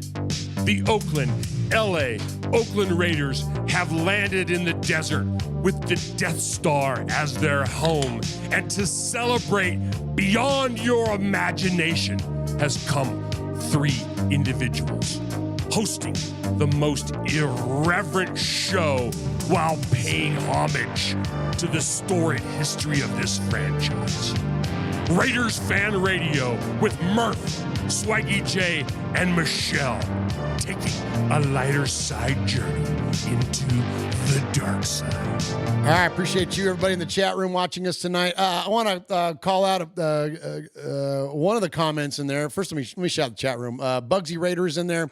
Mojo is in there. Anthony Provencio, Jesse Hill, Charles Washington, Hoffy. Let's see. Adriel Ramirez is in there. Johnny is in there. Dominique is in there. We appreciate you all. Very Lencho, Carl Howard, Raider Loco, and we're gonna get Paul is in there. We're gonna get to your emails and phone calls here in just a minute. I've got one more audio bite to play for you, and let's see. Raider Jesus is in there. Raider Worm is in there. Jay Jackson is in there. Ty Davis is in there. Damage Incorporated is in there. We appreciate you all very, very much. Appreciate you tuning into this episode of Raiders Fan Radio. And I'm, let me say, I hope I'm not bitching here too much. We're just like, frothing, being all mad and all that, because this really is a lighter journey into the dark side. At least I like to think it. But man, we gotta get some shit off our chest on this one, man. Like it's just I think like there comes a point where, you can only be positive so much. It is not pretty right now. Like, that's just the long and short of it. Like, damn. It's ugly. It's freaking ugly. Absolutely. You got to vent it out. Got to vent it out. And so Gianluca Morelli in there says, Murf, let's talk that Tillery hit. We all know it was stupid, but I bet a real Raiders fan brought back for a second the old Raiders 70s and 80s way. I was pumped. All right. When Mosh and I did the post-game show, as soon as I brought it up, he went, "Oh, I loved it. I loved it." What John Luca's talking about in there is 100% right. Here's the thing that I didn't like about it most.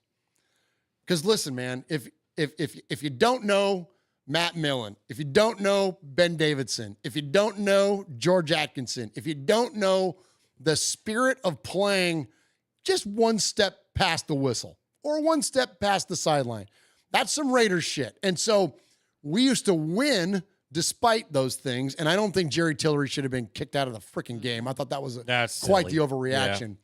Yeah. But I'm with you, Gianluca. I loved seeing that. The thing I didn't like was that Jerry Tillery was fighting all by himself. Where the hell is the rest of you Raiders? Yep. That's your guy.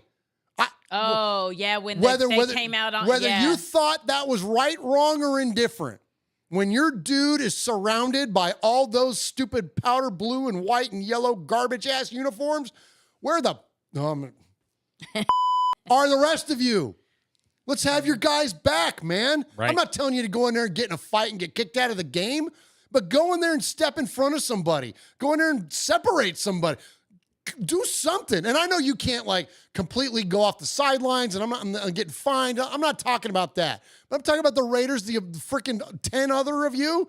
Right. Even listen, this is probably going to go against a lot of folks, but I'm going to say it. Even Max Crosby, when that happened, went like this. Yeah. But I think that goes to show that there is an issue with culture and glue with the team. Like, they didn't think they needed to go in there because maybe... What are they fighting for? Yeah, maybe they were like, because I think that was personal. I don't know. Yeah, it was personal between Tillery and Abear because they used to play together. Both Chargers. Yeah. I don't know. It just the thing about this. Yeah, it was fun to see, and I love to see Herbert or Mahomes get rocked. That's one of my favorite things about football. Seeing either one of them get their shit just freaking sent into the stratosphere. I love that. But at the same time, we were such a shitty game. Like, it was a dumb, boneheaded move, and you saw it written all over Max Crosby. Like, dude, we're already trailing here, trying to get our shit in there. Like, you can't make decisions like that. Yeah, it looked fun and it was great, but now you're gone, and now we all got to shoulder the load. Like, that's a fair point. That's fair. Move. Yeah, I mean, because it's not the 70s and 80s anymore. You cannot do those things, and that's just the way it is. Even though it is fun to see, if you're in the game a little more, then yeah, go ahead. But if we're fighting to get in this game, you can't do stuff like that. Yeah, I agree. I love both sides of it, because I love that. All right, so pick one. I love that old school kidding. shit and all that. I think that's fantastic, and but this wasn't the first time that Wendy's got your back in there. She's agreeing with Oh, okay. Well, I liked it. But, this is not the first time that Tillery has cost us like some big yards and big moments of the game. I think I looked back and I saw that Tillery was the guy that knocked the ball out of Baker Mayfield's hand last year. He did. That gave the Rams the first down. Oh, that caused that. Dude, like, I love the fight. Like, I love where your head's at. Yeah. Like, I'm all about you putting freaking Justin Herbert on his Here's ass. this. Do it in bounds. Where were you at when he was in bounds? I'm telling you, man. Like, and that's my like. Okay, like get that little extra. Your buddy Max Crosby does that shit all the time. Exactly. Give that little extra bump. Give him a shoulder into the gut. An elbow into the gut. Like, do those kind of things. But like, as much as I love it, like, yeah, man, like you can't like. Y'all are soft as hell. Listen, I just want to freaking win, Murf. Just win. Okay. And when Max Crosby, all those stats you read, he's carrying the team. You're at right. some point, y'all got to jump in and carry this team with me. That's right. Like, Yep.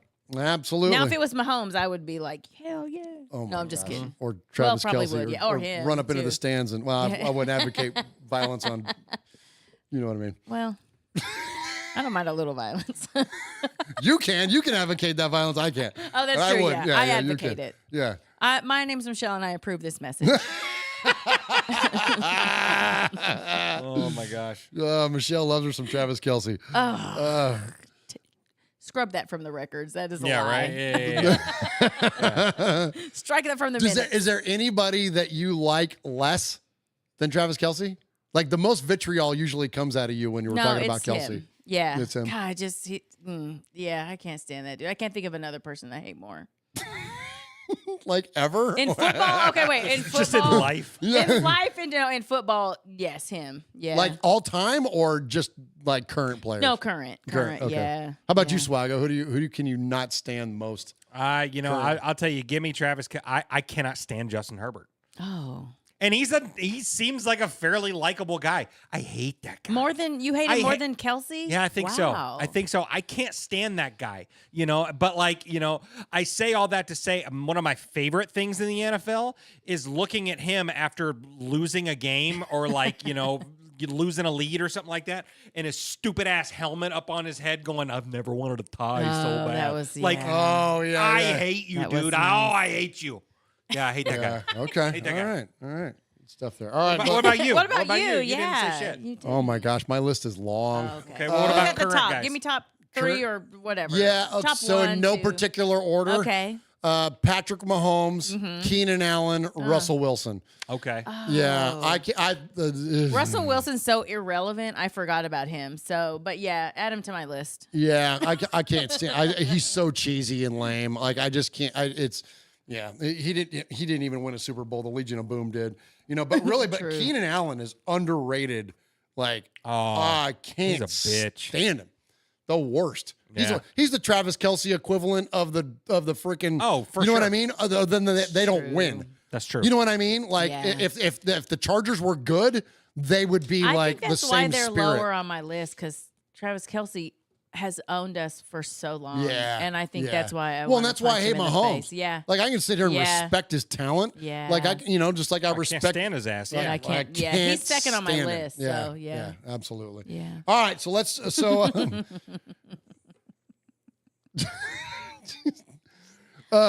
right, so let's go. Oh my gosh, some of these comments in here, y'all are killing me. Jeez. Dominique. Murf hates Herbert too. I hate Justin Herbert. I think Justin Herbert's the most overrated guy in the entirety of the league. Kelsey's on your list? Kelsey is absolutely on my list. Yeah. My gosh, yeah. Dominic, that's awesome. That's I pretty love funny. it. It That's is pretty funny. All right.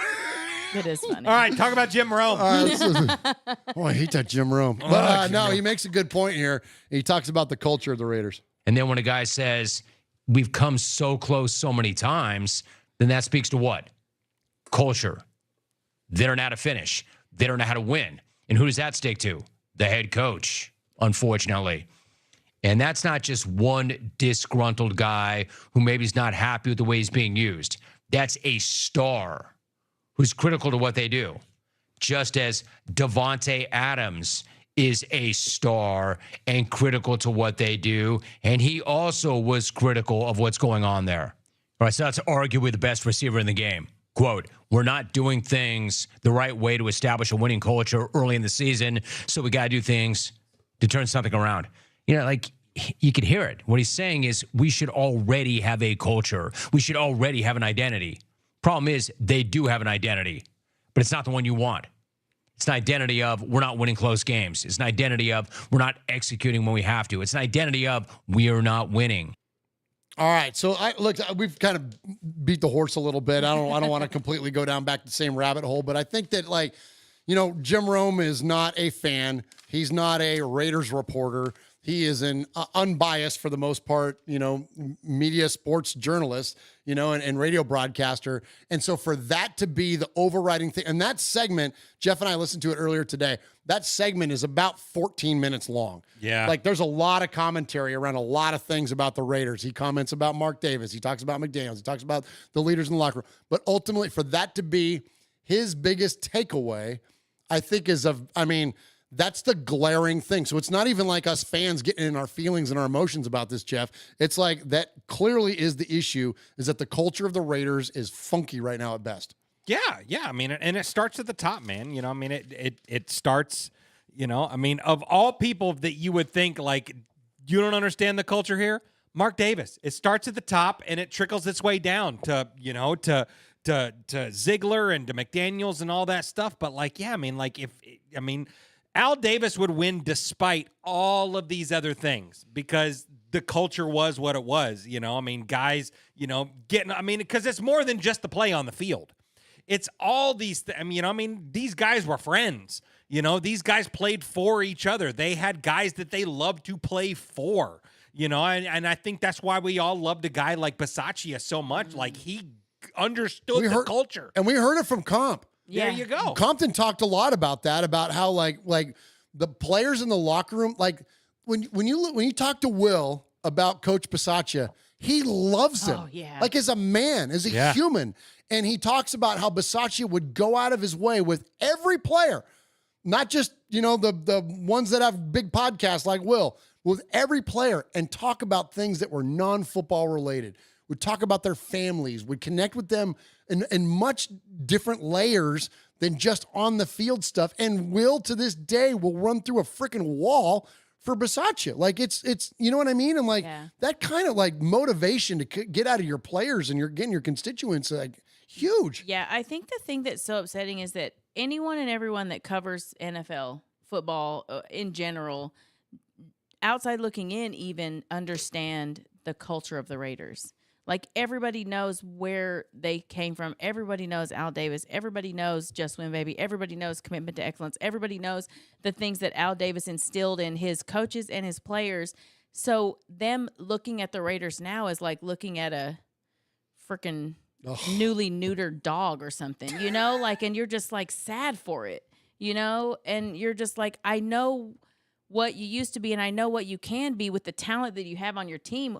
What's the common denominator here? It's the coaching. It may be the coaching staff in general and the owner, because this isn't the first time that we've had some issues with coaches. Like, this has kind of been a running thing, which then makes you look at Mark Davis and is like, dude, get you some people that know football and understand creating cultures in a team. If you didn't learn that from your dad, that's okay. We didn't learn a lot of things from our dad. Find somebody that can help you figure it out and fix it. Like, because that guy yelling at you, I could never do that because I don't think it would help anything. I think it would just make me look like a clown.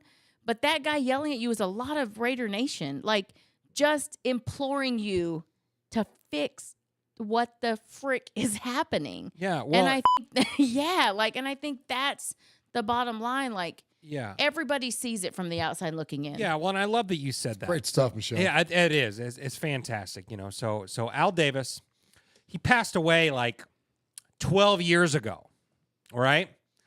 We hadn't gotten no better in the last 12 years, minus just a couple of blips on the radar. You know what I mean? I understand that Mark Davis is not a football guy. Right. I understand all of that, you know, hey, he brings in these guys to make sure that all these decisions are made. But, like, pick up a little bit, dude. Yeah. Like, the trajectory that we've been on over the course of the last 12 years has not been great. Learn something from that and adapt. Like, you know, if this guy didn't work, don't bring in another guy that does the same shit. Like, you know what I mean? Like, let's build this thing. You know what I mean? Like, we've been just on this, like, blip, blip, like, just like we're on the same shit. Like, it's silly, man. Like, come on, man. Like, let's all grow together. Don't just bring in just whoever like, you do it. Like, you figure some of this football shit out. Well, I think there's a world where, you know, I think that it's in fairness to Mark, and he's self-acknowledged. He's that like that. This is not. I'm not my dad. Like this is not my strength or whatever. Being a football guy or whatever. Where Al was a coach. Al was you know what I mean. He knew the game just as well as anybody that ever coached it or played it.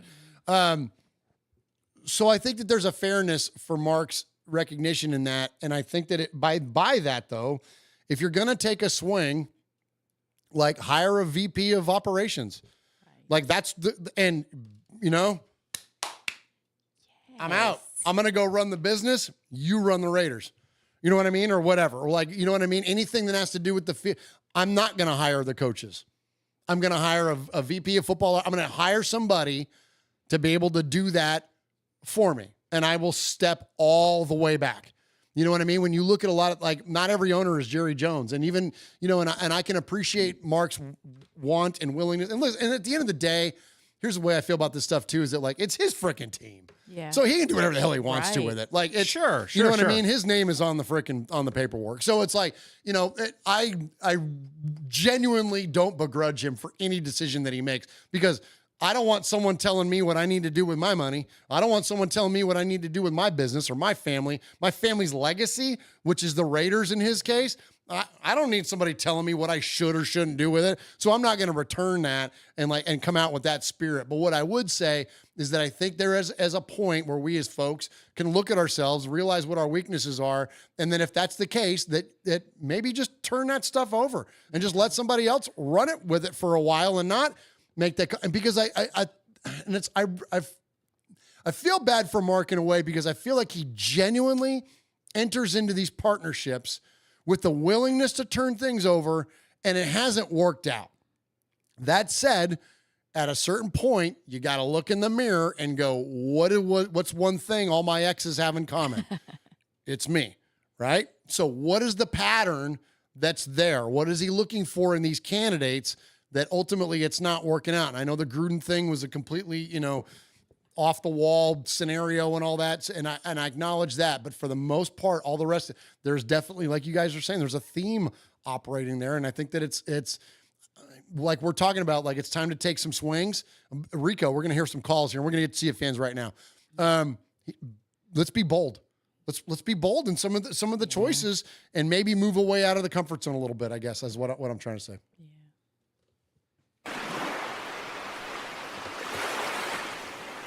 He is fading, looking. He's under the gun. He's tied. He's thrown. It is.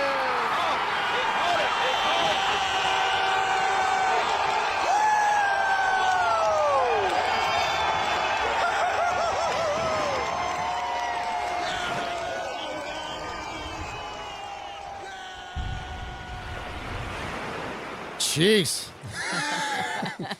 Gosh, talk about the vibes being low, man. I'm telling you. We appreciate everybody that's in the chat room tonight. Appreciate you very, very much. You can join us live each and every week at RaidersFanRadio.com. No, You can join us live each and every week at youtube.com/RaidersFanRadio. And we appreciate you, everybody that's in the chat room tonight. I appreciate Vibrator. What's up, baby? Vibrator's in there. Cool Kev is in there. Gianluca Morelli is in there. Jay Jackson is in there. Charles Washington is in there. Lencho, Anthony Provencio, Dominique is in there. Raider Loco is in there. John B is in there. Kevin the Raider Nerd is in there. He asks, is anyone excited for the Monday night game? Nah, it'll be fun because it's Raiders. It's football season. But man, we think it's bad right now. Let us go ahead and drop one to those guys at home. Harry from Michigan is in there. Bugsy Raider is in there. Johnny is in there. We appreciate you, Ron the Moderator. So many of our good friends joining us live in the chat room at youtube.com/RaidersFanRadio. And you can also email us at any time at show, that is SHOW, at RaidersFanRadio.com, and we will read your emails, or you can call the show 909-345-3346. That is 909-345-3346. And if we play your voicemail 3 or more times, or if we read your email an indefinite amount of times, you can become a made man or a made woman. And we've got a made new person tonight on the emailers. Yay. And so Michelle always does a fantastic job of reading the emails. And so, Michelle, who do we have tonight? All right. We got Tartan Raider first. Hi, RFR gang. Hope you're all well and good. As bad as we have been for 4 games, I don't think it's Mark Davis's fault. I can understand the fans' frustration. Try watching the shit show at 1:20 a.m. and going to bed at 5 a.m., absolutely blazing, and getting up for work at 6:30. Sorry, I digress. Wow. That's commitment. That's commitment. Anyway, the owner has the Raiders in his mortal being, and I think he's smarter than his haircut suggests. When he was one of the poorest owners, the fans moaned. Now he's on an upward spiral that could benefit the team long term. I have faith in him. So let him do his shit.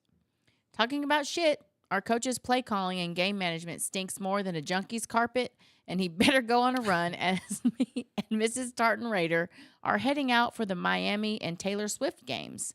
Oof. Circa 15,000-mile round trip. Oh, my goodness. Yikes. If we go into those games with our asses looking like a wizard's sleeve, he won't like to confront a hairy...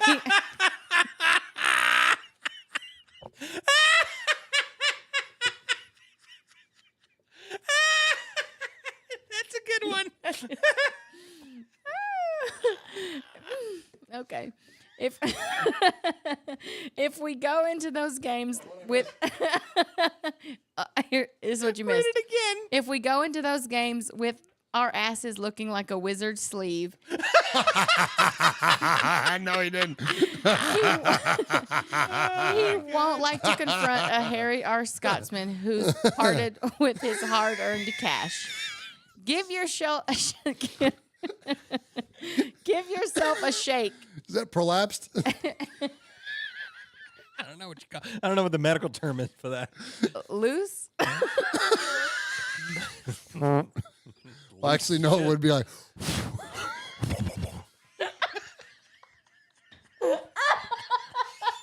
Gross. Oh, we broke Michelle. No.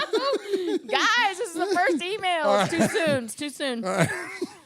Okay. Rant over. Greetings from Scotland.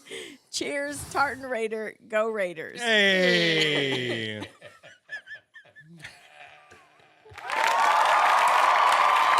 Oh, shit. Paul says prolapse is a clown's pocket.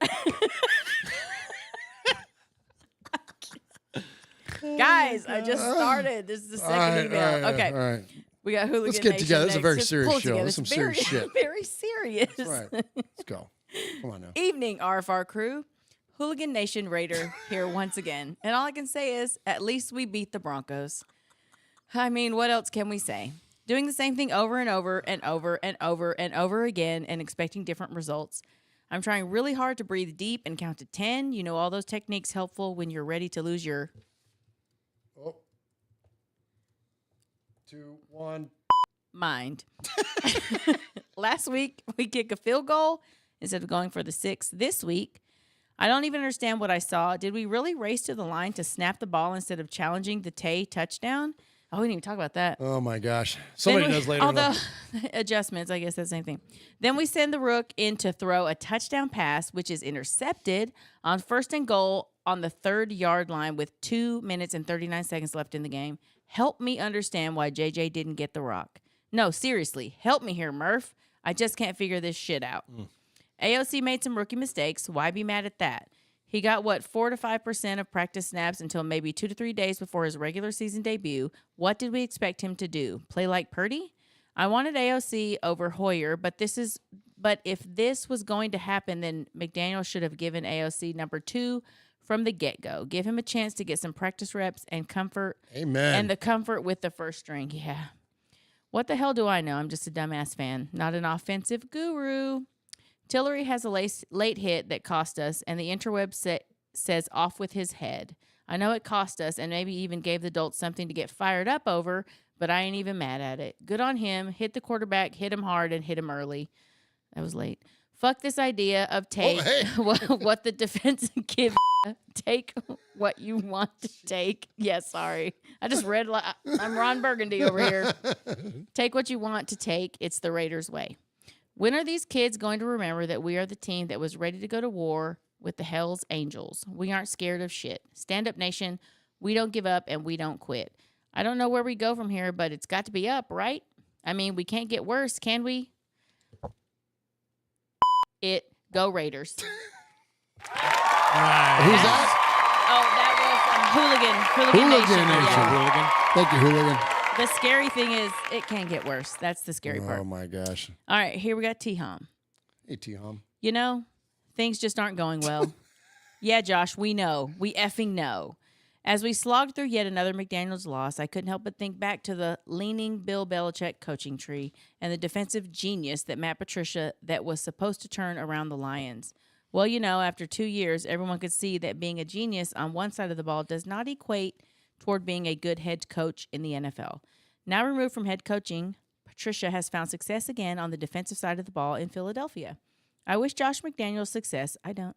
But I do not see it happening with this Raiders team. His best bet is to try to win as much as possible so that he can at least make it through the year 2. But I don't see him at this point making it to the end of his 3rd year. We drafted Wilson. Okay, he's progressing. We drafted Michael Mayer. So far, he has experienced as much success as the Chevy Chase late night talk show. And Trey Tucker in round 3, he's been about as important as the healthy options menu at Fatburger. You know, Josh, you're just not using your weapons. Dave Ziegler has some shopping to do, and it starts with a competent assistant coach who will be waiting in the wings to take over when Josh fails next year, which he most likely will. Draft a quarterback next year, along with a tackle and some good, reliable defensive talent. In the meantime, let's think with our heads, but not lead with our helmets. Beat the Packers and the Patriots, salvage some pride, and at least try to keep that Belichick tree from falling over. I will still proudly wear my Raider swag, but, you know, I'm pretty much done with McDaniels. But go effing Raiders. T-Hom. Nice. Hey, so in the chat room there, let me find who it was. Somebody called out for Ulbrich, for Jeff Ulbrich.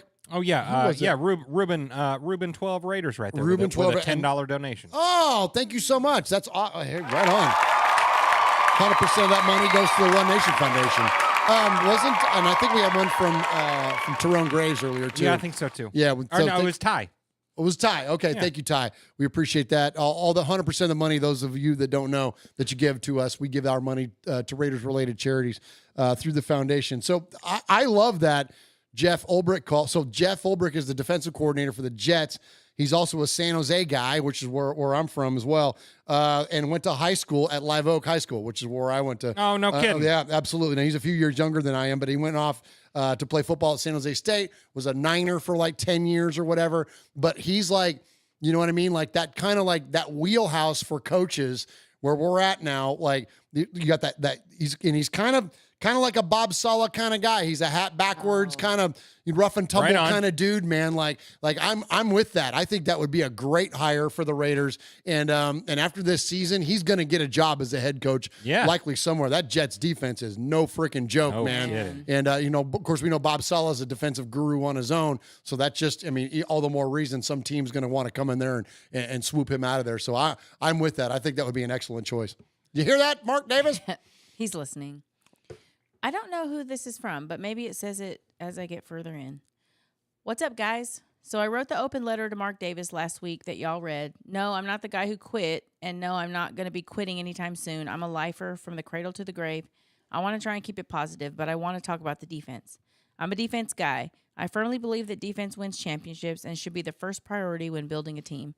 The Raiders don't exactly use that methodology when team building, so it's kind of frustrating for me to watch the defense be overlooked year after year. For 2 years now, I have been extremely critical of Graham and our defense, especially our D-line. That said, they played some lights-out ball in the second half last week. There was a different energy on defense, and it showed. My game ball goes to Jerry Tillery. He channeled his inner Lyle Alzado and lit a fire under his teammates. Yes, the hit was dirty, and the penalty was costly, but we needed someone to step up and light that fire. That was an old-school Raider-style defensive play, and I bet I'm not the only one who missed that borderline felonious style of defense. Just win, baby. No name. Do you know who that is? Was that James Williams? I don't know. I think it might have been, Nice. Thank you, James. Thank you, James.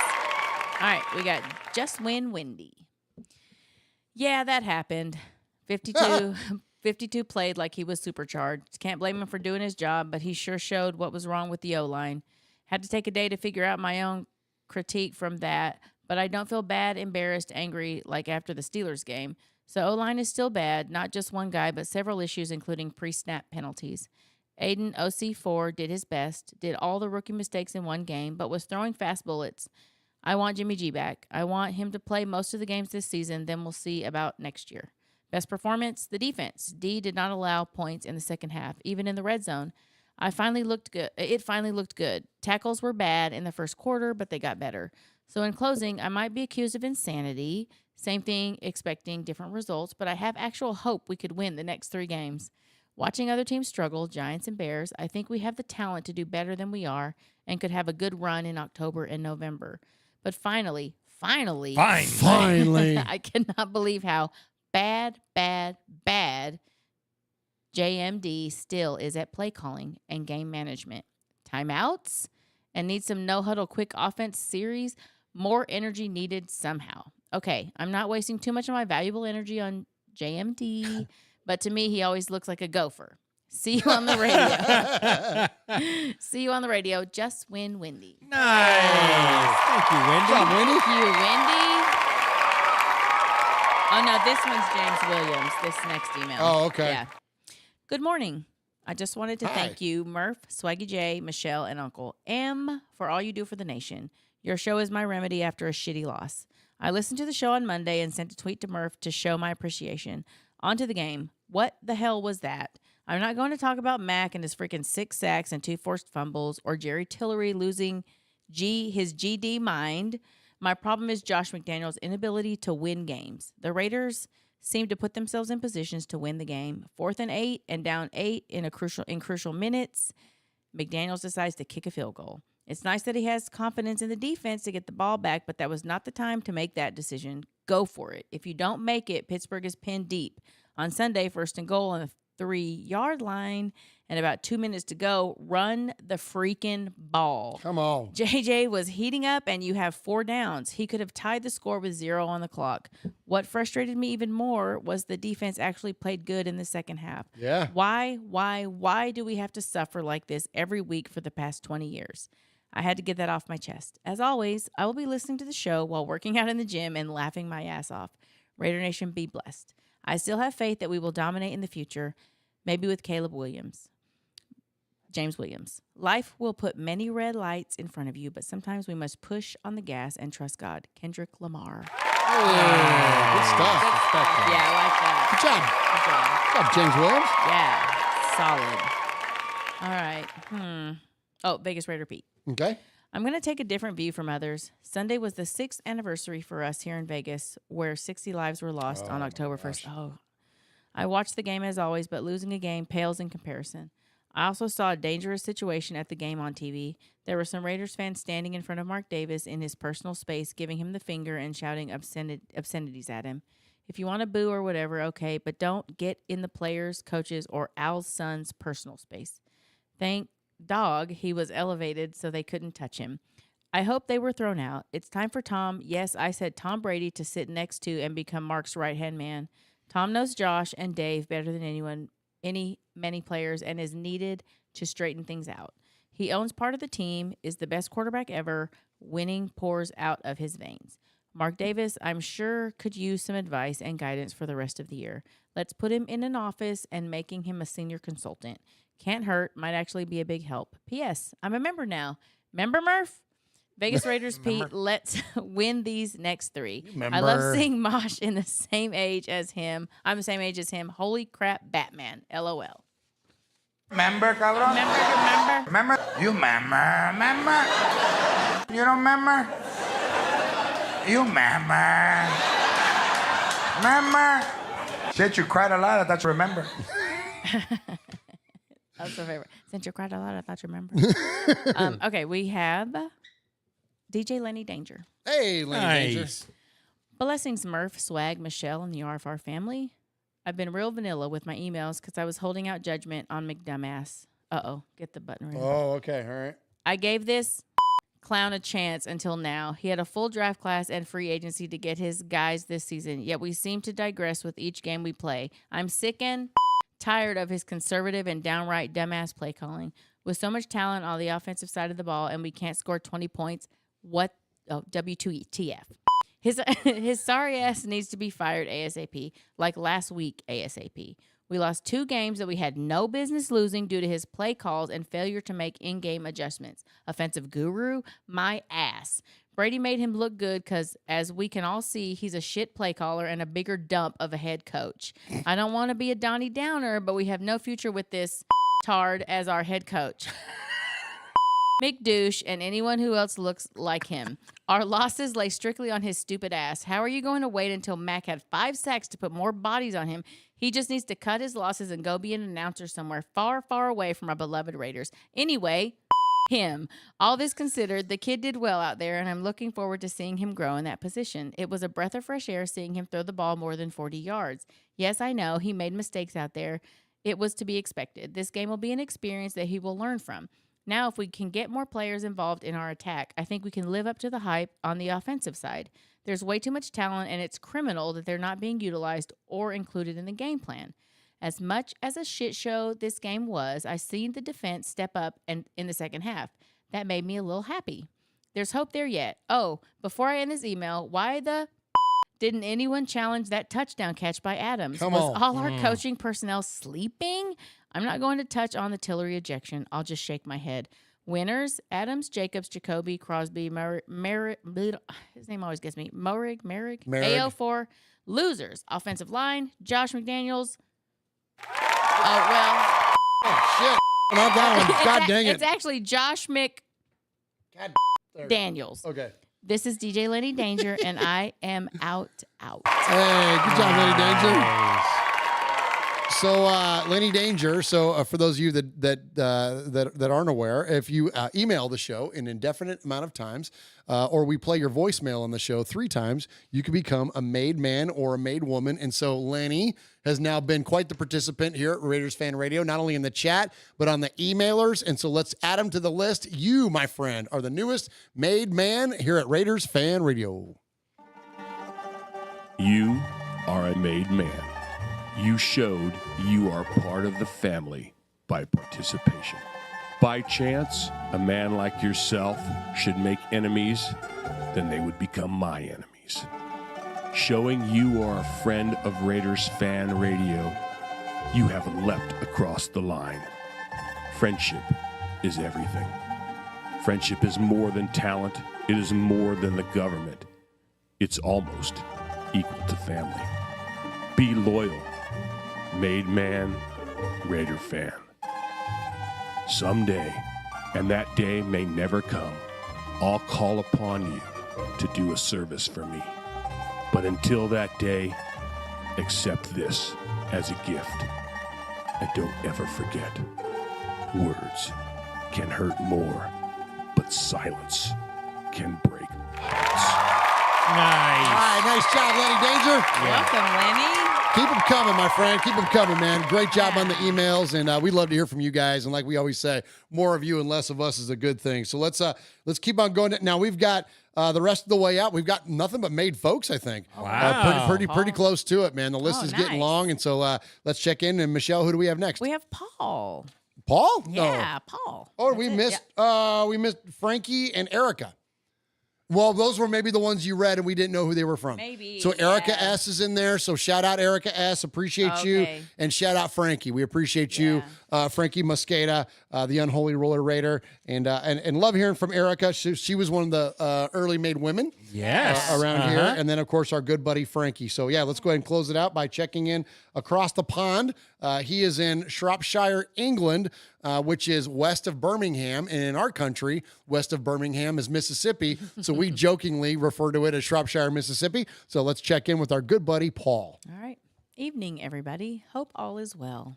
Where do I start? No, it's not, Paul. Paul, you know how it is. Thanks You for saw asking, my Paul. tweet over the weekend. You saw. Where do I start this week?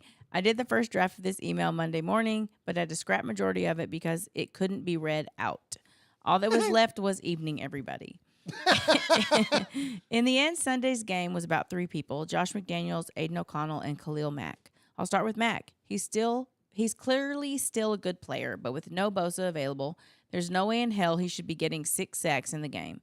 That was more down to coaching inefficiency than Mack's ability. Good players will always find a way to 2 or 3 big plays in a game, but any coach worth a shit would have done more to protect the young quarterback. Sadly, at the minute, we're dealing with an asswipe that can't even spell the word adjustment. On to our young rookie. I was proud of Aiden O'Connell. He didn't give up. He had some good moments and gave a glimpse into what could be a very positive future. Did he make mistakes? Of course he did. But he's a rookie who allegedly had only been given 1 day's notice. Not like the head coach who has a 24-year career behind him. So what's your excuse, coach? Why are you still making the same mistakes week after week after week and then blaming the players for poor execution? So salute to you, Aiden. Keep your chin up, fella. Okay, deep breaths. Now let's talk about our genius of a head coach. I've tried really hard to support this guy. I've tried so hard to understand and back him. I really have, but nothing is improving. Even up to last week, I was advocating more time, but not anymore. I've been pretty patient, which isn't like me at all. I was willing to let things play out, give people time to settle in and build their legacy, because despite my initial misgivings about the appointment, everybody deserves a fair crack of the whip. Truth be known, he's been losing my support bit by bit over the last 6 or 7 games, and Sunday I came to a screeching halt. As well as the long list of things that aren't improving, I have little or no time at all for someone that can treat a rookie the way he treated AOC. The kid needed leadership and an arm around the shoulder. He gave him no protection, schematically, and no support on the sideline. And when I saw him ball the kid out at least twice, that was what finally boiled my piss with him. Yep. And that was before he threw him under the bus in the post-game press conference. We didn't even talk about that. We Yeah, sure good call out there, yeah. Paul.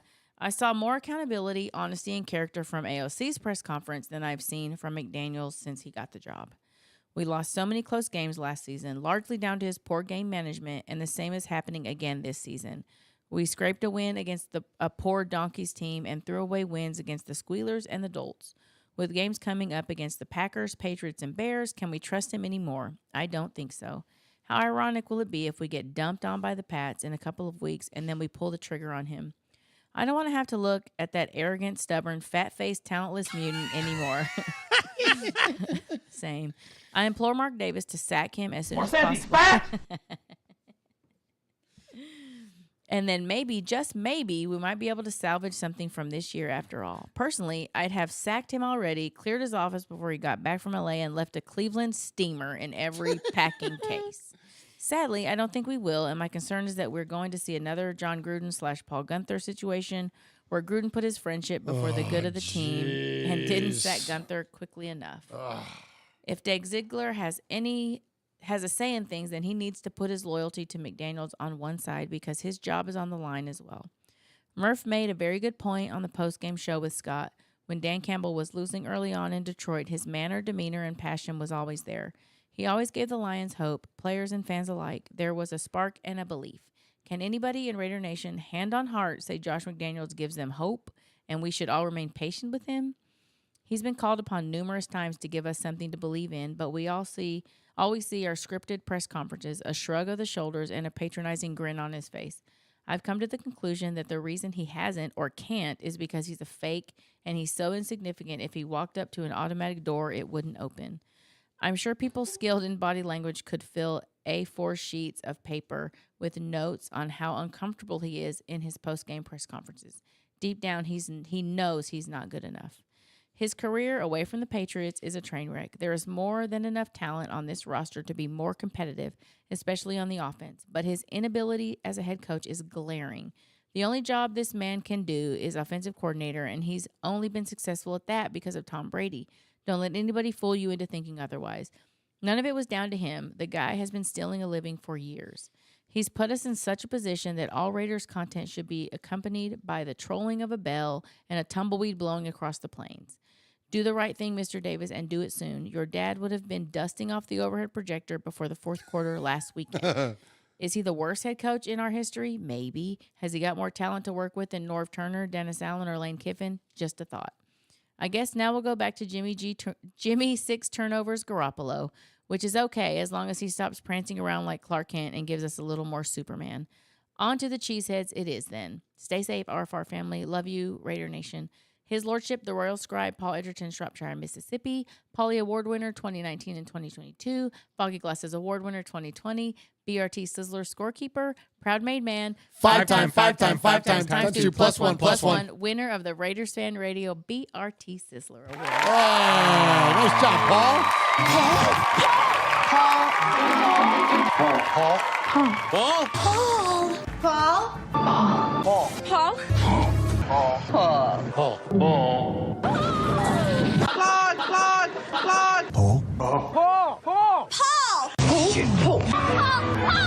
Paul, your name Paul? Hello? Paul. I met him with Paul. Who? Paul. Paul, yes, Paul. Paul's not here. Hey, Paul. Paul. Hi.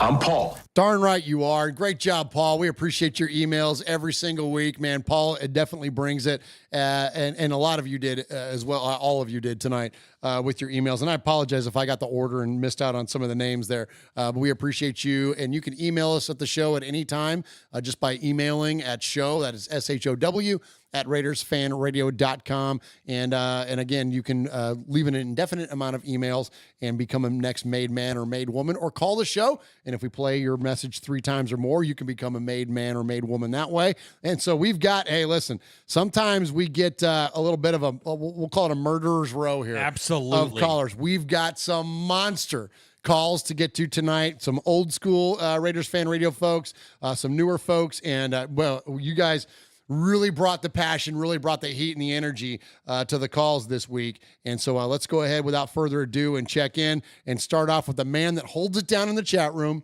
He is the Ron the Wrench, some call him. He's got the band hammer there. He's the one and only moderator of this show, and often goes under-recognized around here as being a part of the Raiders Fan Radio team. We appreciate Ron so very, very much, and him keeping everything. And actually nowadays, it's not a ton of moderating because everybody's kind of like, got our people in there. Yeah, they get Everybody it. kind of gets it. Yeah, but if somebody does decide to get loose in the chat room, Ron will deal with you real quick. So we appreciate him very much. And Ron, before he became the Moderator, started off as a caller to this show and always brings such great takes to Raiders Fan Radio and talk about lighter side journey. So let's check in with our good buddy, Ron the Moderator. Hey guys, what's up? It's Ron. Hey, when I was in high school, I ran the 400 meter in track. And one meet, my coach came to me and he said, Ron, we need somebody to run the hurdles. I never ran the hurdles. I never practiced the hurdles. I said, please don't make me do that. He said, come on, we just need somebody to do it. I said, fine. So I go out there, run the hurdles, never did them before. I finished in the back of the pack, but I'm pretty proud of myself. I didn't hit a single hurdle the entire time. So I'm feeling pretty good about myself. I survived. Next week comes along. Same thing. Ron, we don't have anybody. We need somebody to run hurdles. I said, I survived it last time. Please don't make me do this again. He said, come on, we just need a body. just somebody to go out there and compete. I said, fine, you know, I'm a team player. I'll go out there. So I decide in between the time he asked me and the time the race starts, I'm going to go out there and I'm going to try my absolute best. He's asked me to do this twice. He must believe in me. So I take off when the race starts, and I take off as hard as I can possibly run. And I jump at that first hurdle, and I crack my knee so fucking hard my leg goes absolutely numb. So I have a numb leg on the very first hurdle, and my race was step thump, whack, as I hit every single hurdle around that racetrack. I finished dead last. You could have timed me with a sundial. I was so slow. My leg's numb. I'm embarrassed. My teammates are laughing at me. I'm laughing at myself because what else can you do in that situation? There's 6 other schools there all laughing at me. Anyway, there's no real point to that. I just rather talk about that than the Raiders game. So, have a good one, guys. Oh my God, that's incredible! I thought he was going to circle it back. That's a lesson or something. So funny. Attaboy, Ron. That's incredible. That's awesome. Good job, Ron. That was awesome. Oh, man. Great needed job there. that. All right, next up, let's check in with our buddy Jacob, who is down in Fresno. What's up, guys? This is Jacob from Fresno. This is going to be my most honest take. Most of the time I try to call in, try to be a little lighthearted, but I don't know. I think we're all kind of over being lighthearted and being optimistic. I'll try to keep it positive, though. Raider Nation, though your team is tanking, okay, it's over. We're on pace right now for a turnover differential of negative 39. Quarterback's on pace to throw around 32 interceptions this year. Yikes. And about 26 touchdowns. Running back isn't even on pace for 1,000 yards, but receiving it kind of adds up. It's whatever. Devontae Adams still on pace for a great year, but he still doesn't look happy. I think he wants to win more than he wants to put up stats. Raider Nation, it's not looking good. 2023 to the 23 to 24 season looks bad for the silver and black. But, you know, there's this guy from Southern California. I think he goes by the name of Caleb Williams. And, yeah, I know he paints his fingernails and he has a little satchel that looks like a purse. But, hey, who am I to judge? Well, that is kind of weird. I'll say that. But anyway. It's not a purse. It's a satchel. That's right. Indiana Jones had a satchel. That's right. Wait, he's pretty dang good at football, and rumor is he likes the Raiders, so he might be around for us. So all I'm saying is we got a little bit of potential here with Aiden O'Connell. We saw some good things. We saw some bad things, but he's a rookie. And even if it doesn't work out, if Aiden O'Connell just turns out to be a stinker, Caleb Williams most certainly is not. And he likes the Raiders. So we could see a little bit of drama draft day. Because if the Bears get the first pick and he says, I ain't going to Chicago, I'm not going to that Chicago. I don't want no deep dish pizza. I'm not going to Dunkin' Donuts. I don't know, maybe that's a Boston thing. But anyway, we're not going to the Red Lobster. We're going to Vegas. Maybe they got a Red Lobster in Vegas. I don't know why I'm speaking with that Chicago accent. But anyway, Caleb Williams may be the future of the silver and black. Or Aiden O'Connell. Who cares? Somebody is taking over the helms. And no matter what, Raider Nation, we're still going to wear black. We're still going to wear silver. We're going to have the greatest uniforms in the NFL. Always. And we are going to be the number one team of the 70s and 80s. I'm just so depressed. I'm trying to be up, but it's so hard. Your voice has claimed you.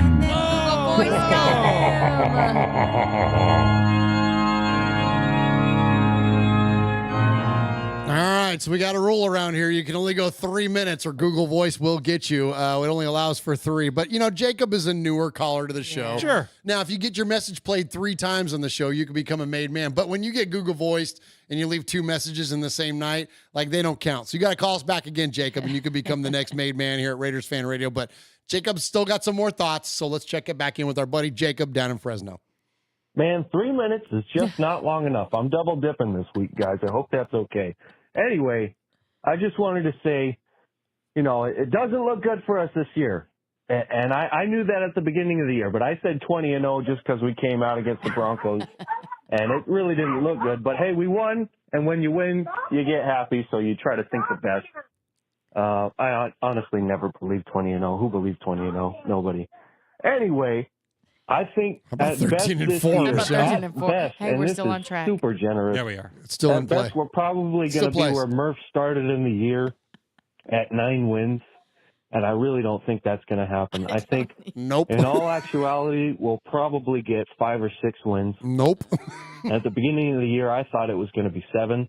Nope. I think we'll probably get 5 or 6. Nope. I'm thinking But 3. I do think Max Crosby is going to do pretty good, and I know I'm alone in this, but Tyree Wilson, he played maybe, I don't know, I want to say he played like 10 plays maybe.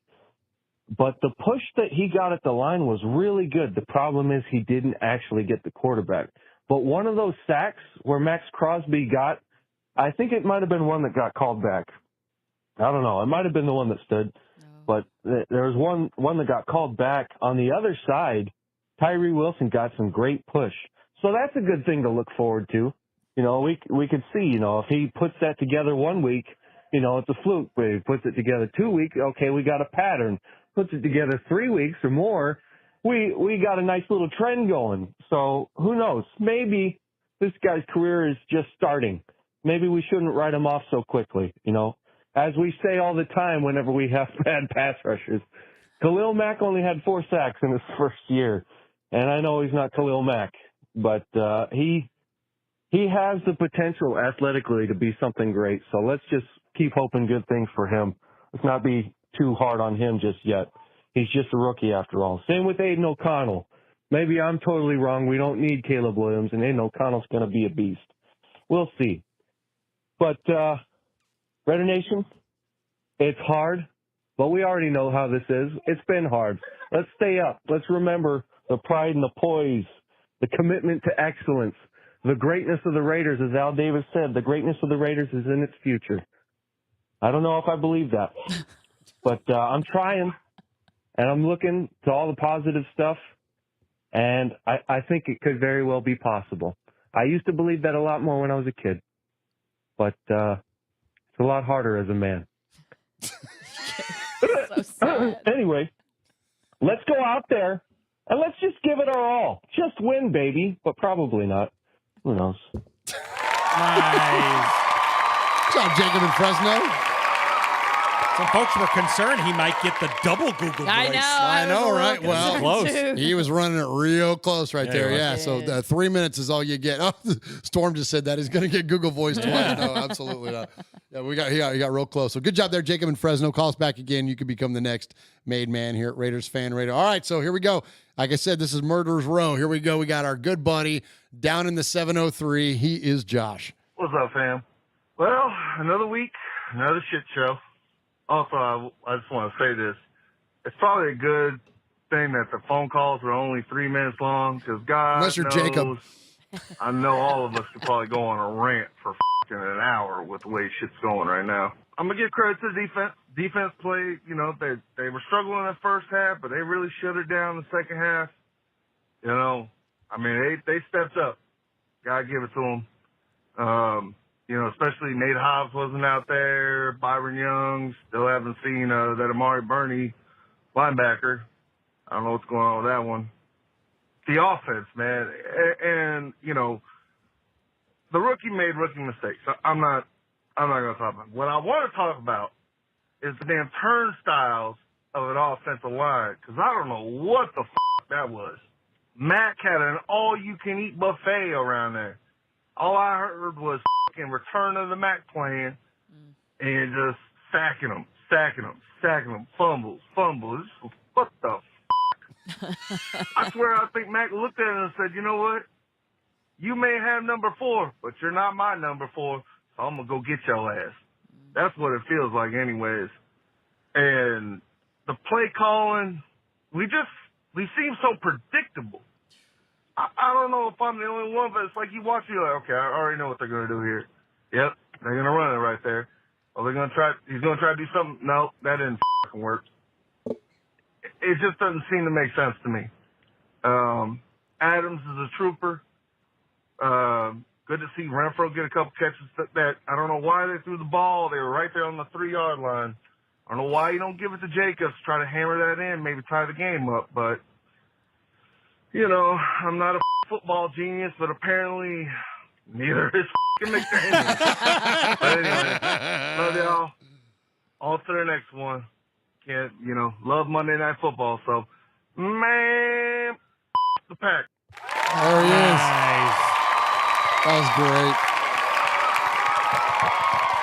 Always bringing it, Josh is. Good stuff there. All right, next up, let's check in with Donovan.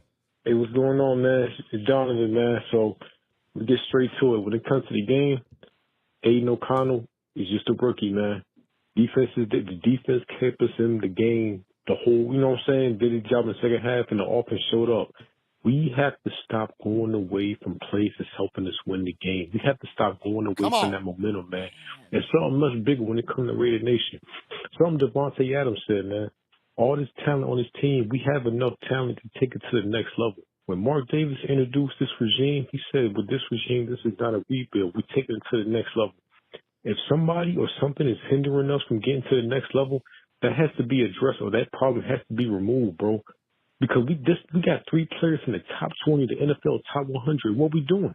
We're not going to get rid of the talent. We're going to get rid of Josh Jacobs, Devontae Adams, and Mad Max? No. We're going to just win, baby. Don't do it the Patriot way and just win and watch everything else fall in line, man. That's all I got. No need. It's only the first month of the season, man. We got 13 games left, man. What we doing, bro? Just win, man. Let's go, Donovan. Nice. Good takes. Yep. Good takes.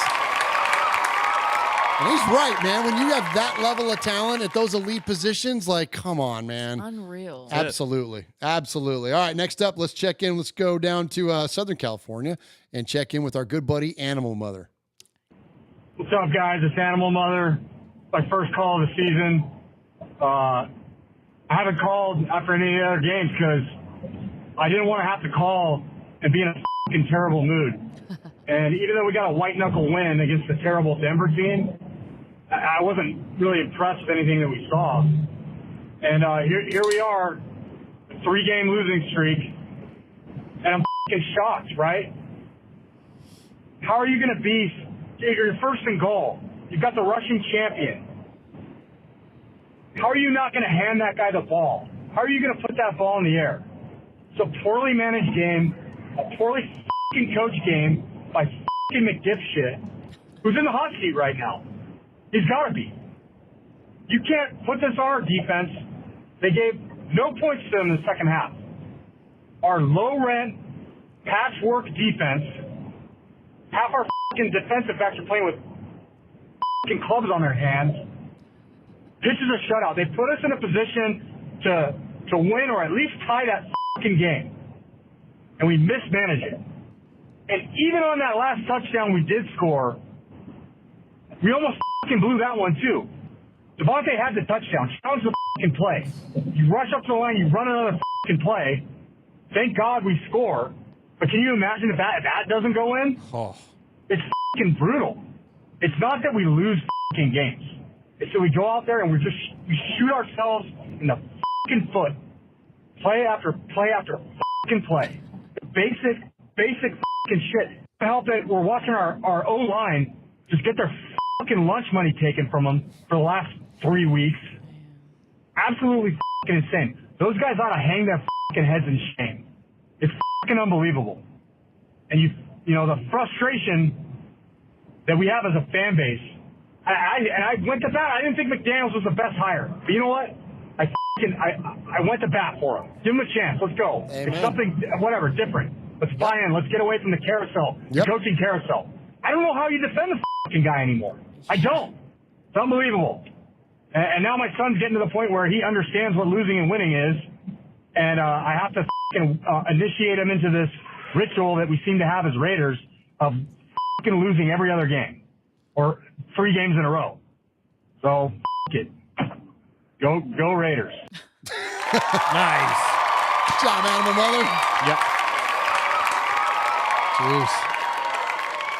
You know, I'm sensing that the fan base is frustrated. Yeah, we're down. Yeah, we're down kind of bad, I'm dude. just kind of picking up on It's that. too early to be this down bad. Talk about that, Michelle. That's the part that's killing me because usually we get down bad, like after the bye week, like. Oh, sure. It is so early. Like, where do we go from here? Like, shit. I don't remember being. I mean, obviously we've been down this bad, but have we? I don't remember. It's been so. I don't know. Yeah. Jeff, do you feel for like so long? right? And Jeff, do you feel like outside of a major personnel change, mainly in the front office, mainly in the guy that's calling plays or something to that effect, is there what's there to be excited about for this season? Because we're clearly not good enough to make a playoff. No, well, spot. you know, what is there to root for other than the Josh Jacobs, Devontae Sure, Adams, yeah. Max I Crosby? mean, that's that. all really you can root for. You can root for, players and stuff like that. You hope that Max Crosby makes a DPOI run.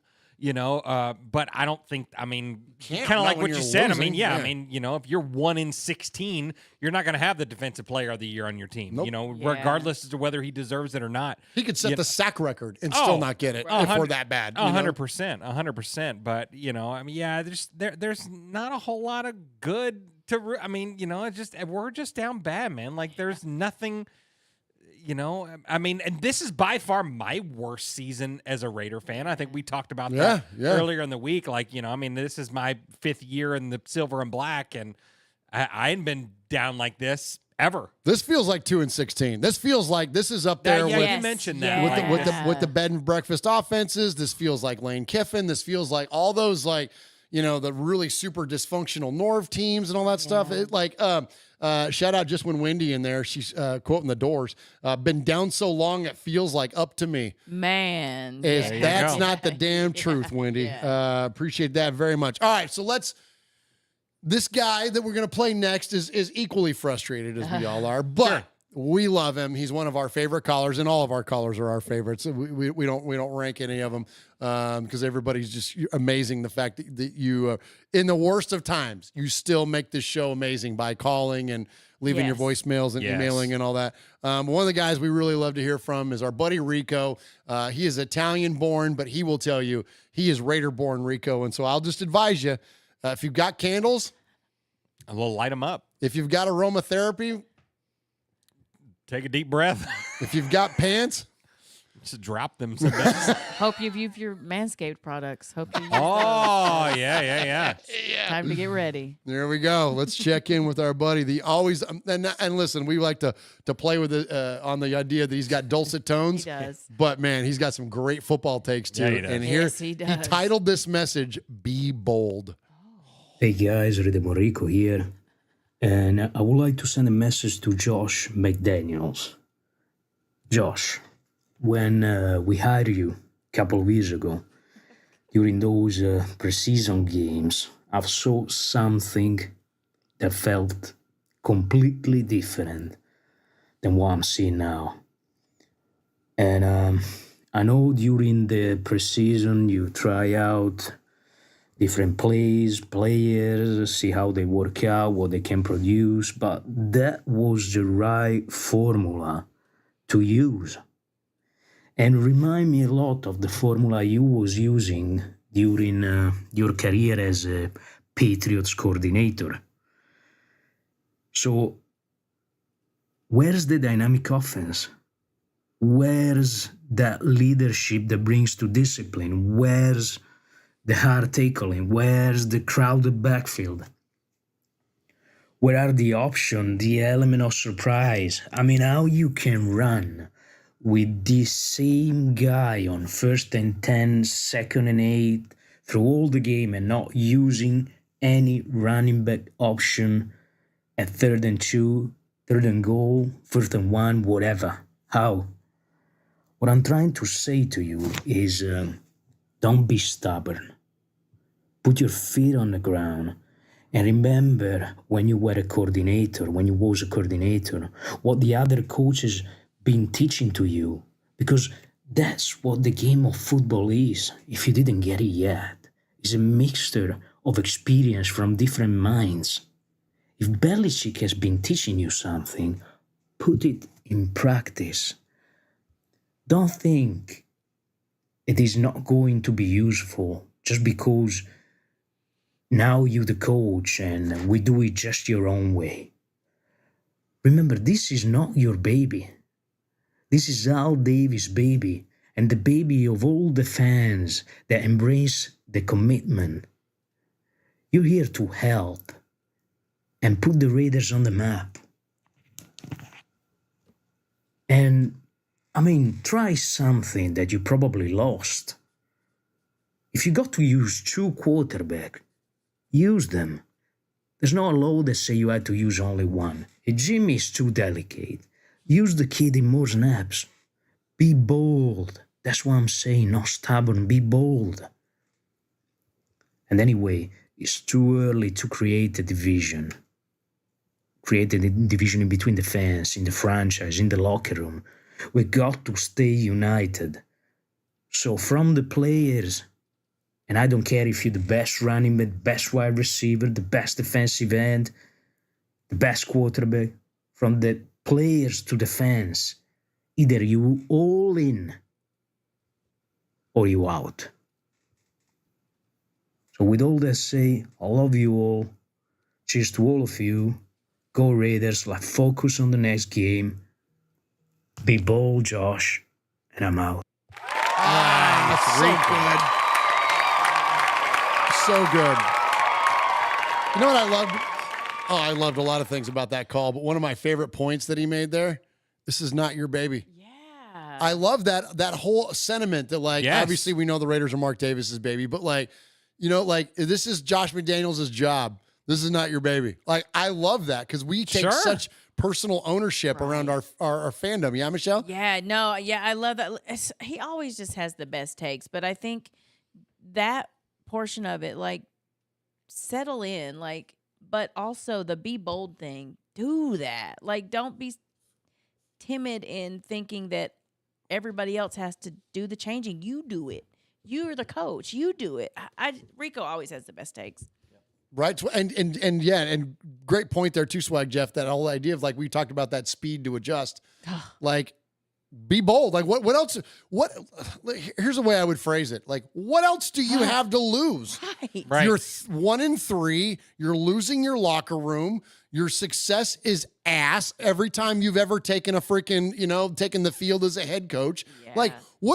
Like, you're either going to go down with your plan or just take a wild freaking, like, Butch Cassidy and Sundance your way out of this damn thing and go down in a ball of freaking glory, man. Put your pride to the side, pal. Yes. You know, it's okay. You can admit that you were wrong about a game plan or a thing.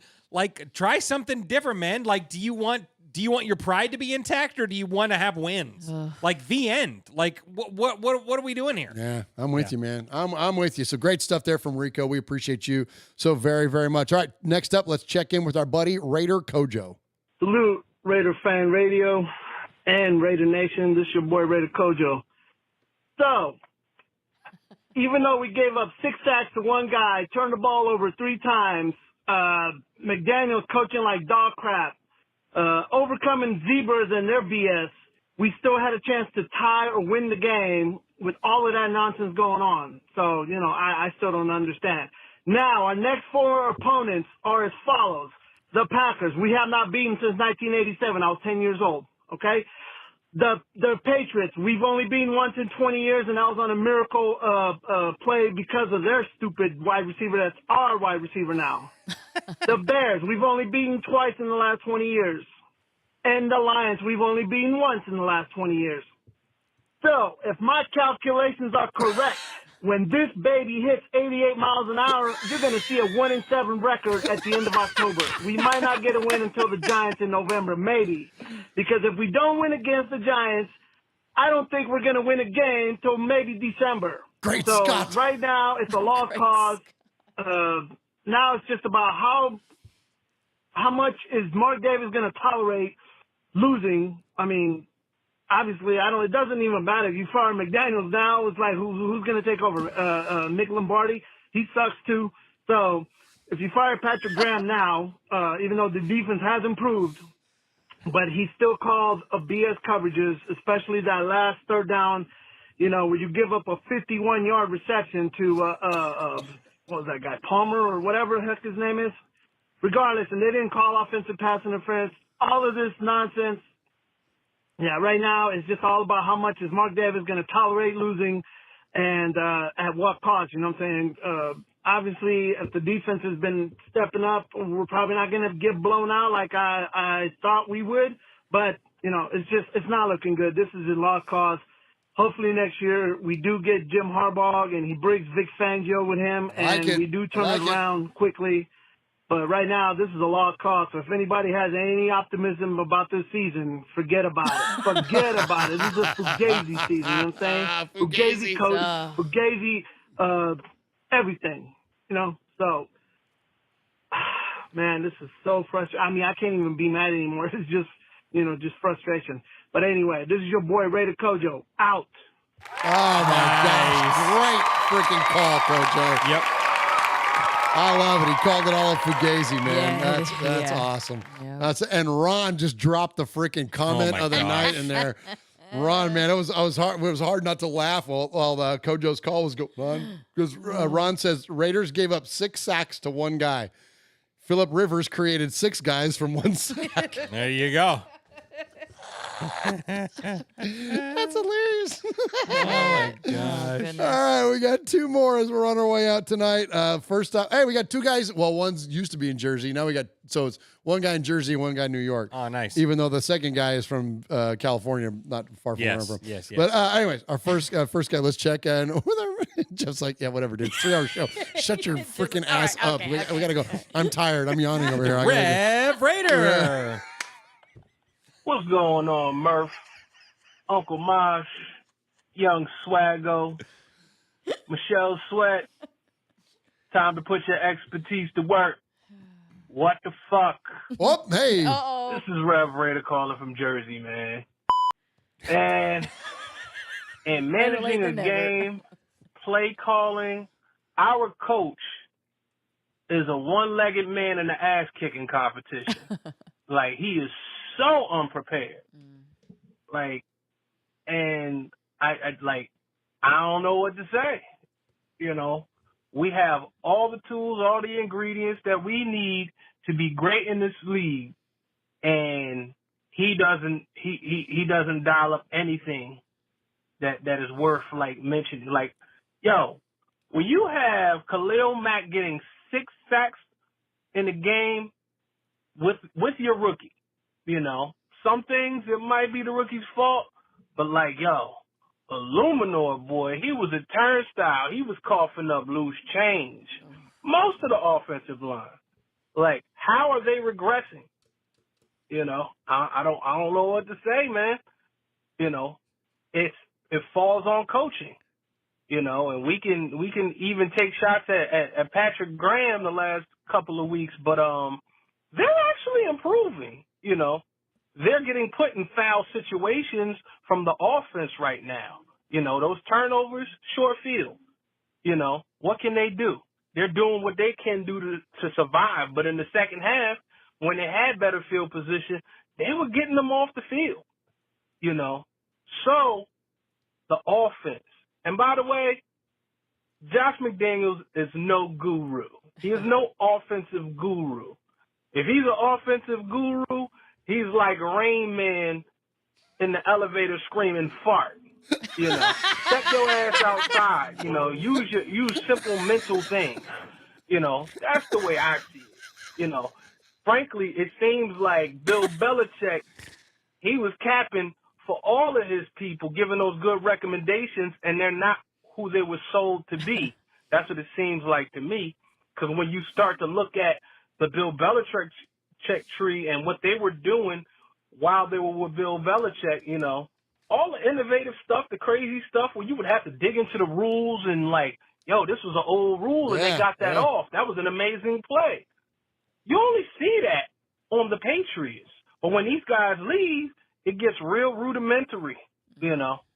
But unless you're that's just something that I'm just noticing more and more. So he is no guru, so let's stop saying he's supposed to be or anything like that. Oh, there we go, Rev Raider. Sorry, I cut him off there. Good job, Rev Raider. Oh, good stuff there, man. His calls are always amazing. All right, next up, we got the last one of the night. So this is one of the OGs of Raiders Fan Radio in terms of the made men and made women. Let's check in with our good buddy up there in now New York. And let's check in with Chuck Splatterhead McCann. What's up, guys? Splatterhead. Man, you know, the last few days have been the first time in years where I don't leave my house every day wearing Raiders gear. At least a hat. And I'm not even doing that. I'm wearing my Fox and Hare Brewing Company hat now. I have a red T-shirt on. I mean, I still have my tattoos, but it's, I'm at the point to where, you know, most of my life it's been like Sunday football season, whatever's going on, I got to be in front of the TV. And they finally did it to me to where now, if I'm in front of the TV, cool, I'll put it on. But I'm not making an effort to go out of my way to stop doing other things with friends and family and housework or whatever to just invest myself into this crap. I don't know what it is, but you know, there's nobody connected to this team anymore that has a connection to what it is and what it was to be a Raider. Yeah, I know you're going to say Mark Davis, but Mark Davis was raised by Raiders. Mark Davis was raised by some of the meanest, baddest SOBs in the world. And look at him. Did any of it rub off on him? Because that's not the face of the dark side. And if he's all we got that has that connection, I think that might be what the problem is. But definitely McDummy is not the answer. And I hear you, let's not call for people to lose their jobs, blah, blah, blah. I'm like that in real life, but I'm also of the mind of, you know what, do your job. Oh, if you don't want to nice lose your point. job, you need to do your job. And he looks Good point, just like Chuck. he did in Denver. Again, great offensive coordinator. Sucks as a head coach. All right, guys. I'm out. Probably watch the game Monday night, but if I don't, I don't. I might want to sleep instead. The game comes on pretty late out here. All right. Peace out. All right, there he is, Chuck McCann. All right, good stuff there. So I do have one more. I apologize. Kevin the Raider Nerd, he emailed his call in this week. So let's check in with one more. Speaking of the made men, and hear from our buddy, Kevin the Raider Nerd. Hey, Raider Fans Radio. This is Kevin the Raider Nerd checking in. I know it's been a while, but I've been listening, I've been watching, and I miss you guys. I'll talk about the Raiders-Chargers game in a second. I was there. I got to witness that, and I'll touch on that in a minute. But I want to push back on something that you guys talked about last week. It was about that Raider fan who decided to stop being a Raiders fan. And I know Raiders fans can really kind of look down on that type of situation where someone says, you know what, I'm not a fan anymore, I'm going to move on. But I really think you have to look at the individual person that says that and how they say it. When I saw that tweet that you replied to, Murf, and other Raider fans as well, I didn't get the feeling that he was saying that, you know, in a malicious way and that he was going to become a Chiefs fan or anything like that. It looked like he'd been a Raiders fan for a very long time, like I have, 40 years.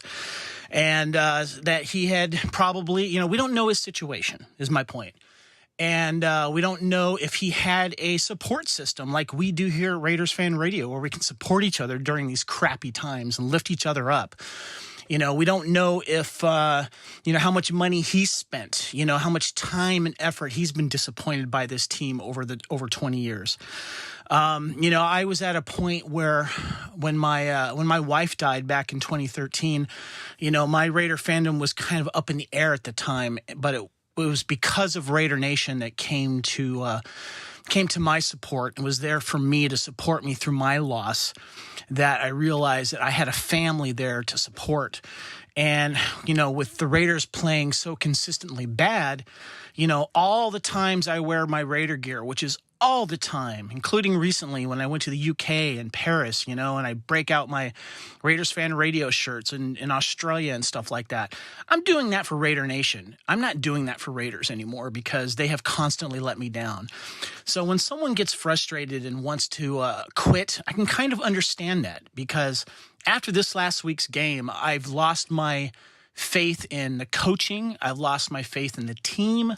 And yet I'm still here. I'm not going anywhere, but I can understand the frustration this guy has. So before we jump down this guy and, call him a traitor or whatever it is, just consider these things, because if he changes his mind down the line and, wants to come back to Raider Nation, and maybe he finds people in Raider Nation that he can connect with, I'd be more than happy to welcome him back, because I understand the frustration. I understand the money that we lose going to these events and the gear that we buy.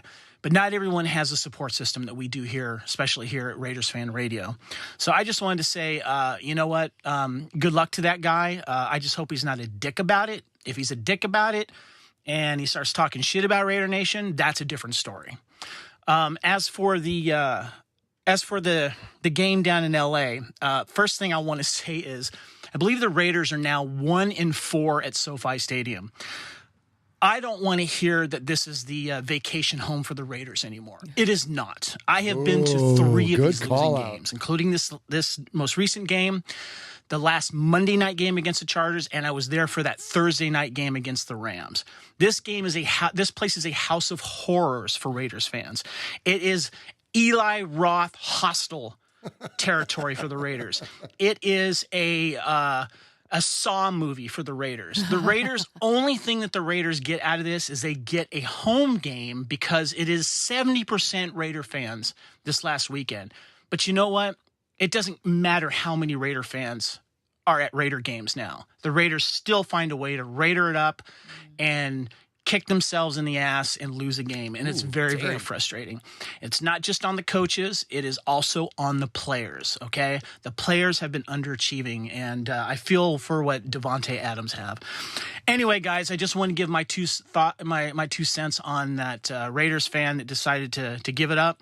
I'll welcome him back if he's not a dick about it, and let's kind of think about that type of situation. I'm going to stick around, but you know what?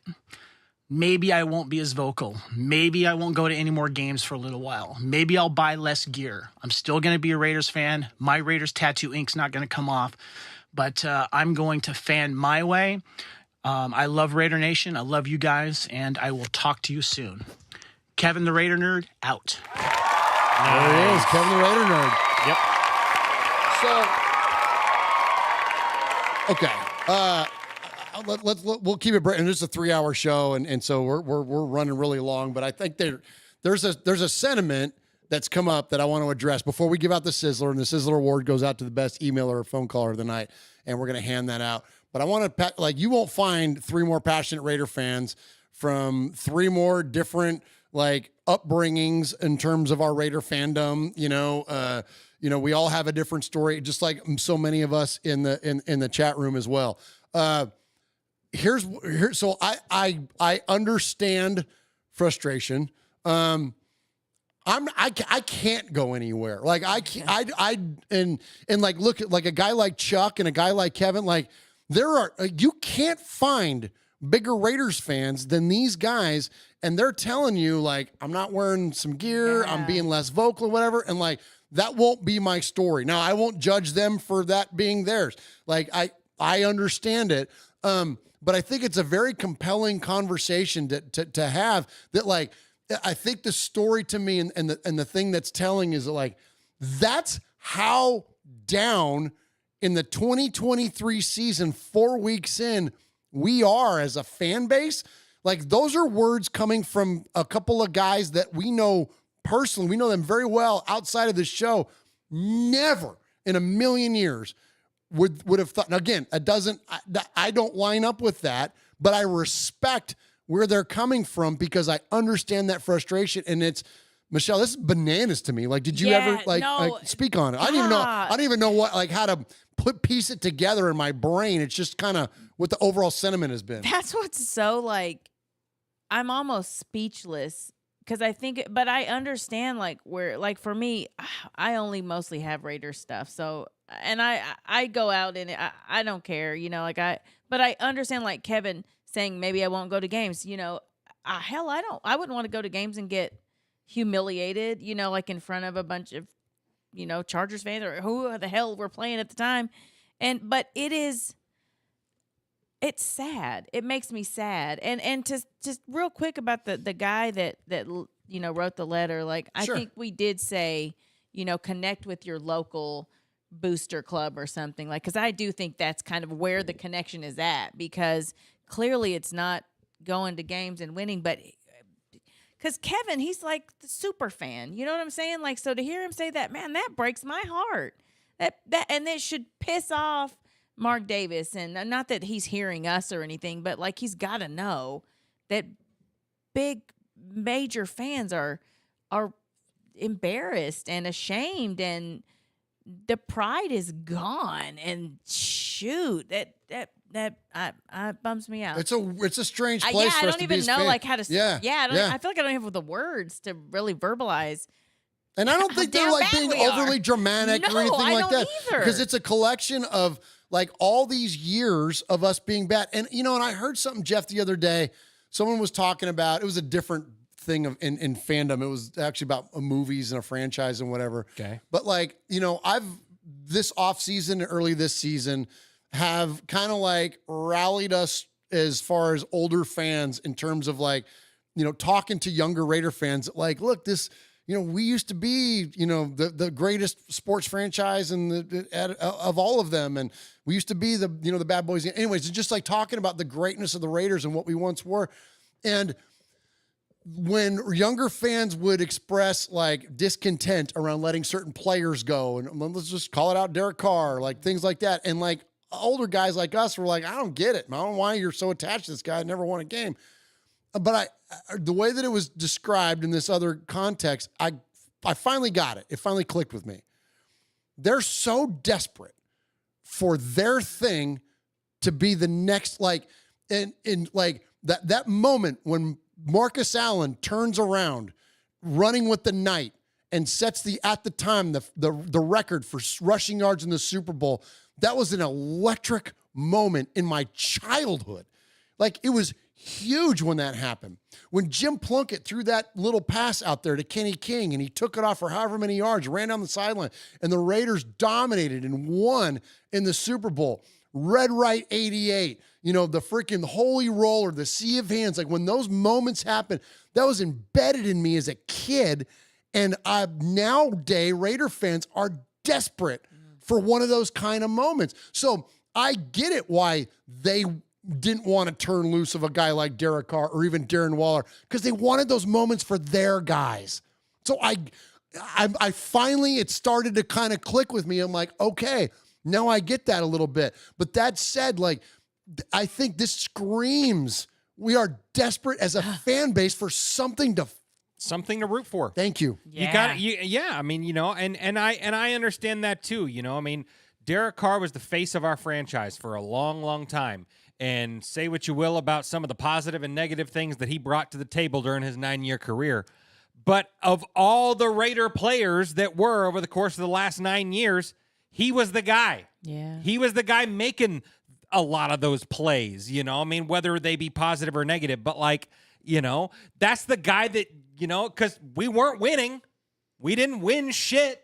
So, like, there was those little small victories, Well, the one time that we did, he got hurt. Yeah. Well, yeah. And didn't have a chance to see it out. There you go. So I mean, and so you say the same thing about a guy like what you said, like with Waller or Khalil Mack, or like all these things. Like you would see these moments within Raider Nation, and you could be like, okay, well, I'll hang my hat on that. Like that's badass. And so when the Raiders trade away Khalil, they release Derek, they all these little things, yeah. So some people that understand like the big picture of what it means to be a Raider, like, yeah, you can, you don't hang your hat on players or stuff like that.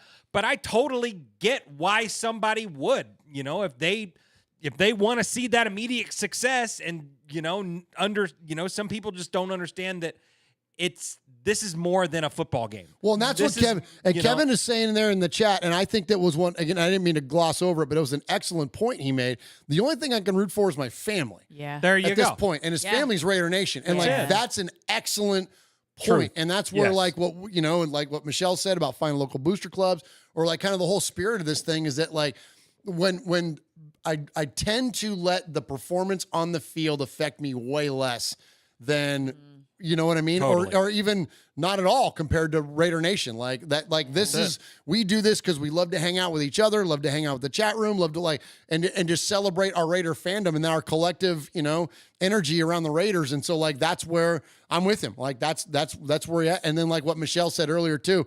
Yeah. Okay. You're not going to buy Raider gear. Well, buy some Raiders fan radio shirts because it's all going to go to a good cause or whatever else. Or couldn't agree more. A Midtown Mo shirt or whatever else. But that's it. Anyways, great calls tonight. Great emails tonight. Yes. We always award what we call the Sizzler Award to the best of the emails or phone calls of the night. Swag Jeff, who do we got? Absolutely. So so much respect to the all the amazing folks that emailed, called the show in no particular order with the emails. I know T-Hom, Carl Howard, Just Win Wendy, James Williams, Vegas Raider Pete, DJ Lenny Danger, congratulations on being made, my friend. Frankie Mosqueda, Erica S., Tartan Raider, and of course Paul. Voicemails tonight. Ron, Jacob from Fresno ×2, Josh in the 703, Donovan, Animal Mother, Rico, Raider Cojo, Rev Raider, Splatterhead, Kevin the Raider Nerd. Just from top to bottom, just like the made of the made folks here, man. And a new one, DJ Lenny Danger. Exactly, man. So just the gauntlet that we ran through here tonight. Much respect to everybody. So tonight's Sizzler Award is going to go to a couple different folks. Had great takes, some funny stuff, all that stuff. So tonight's Sizzler Award winners are Ron the Moderator and Raider-born Rico. Good job, fellas.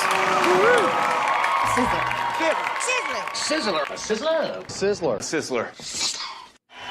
We are Metallica, and we are here for your Oakland Raiders! You know why we out here, and we ain't playing around today. From The Walking Dead to errant Jedi Knights, Raiders fans are a rogues gallery.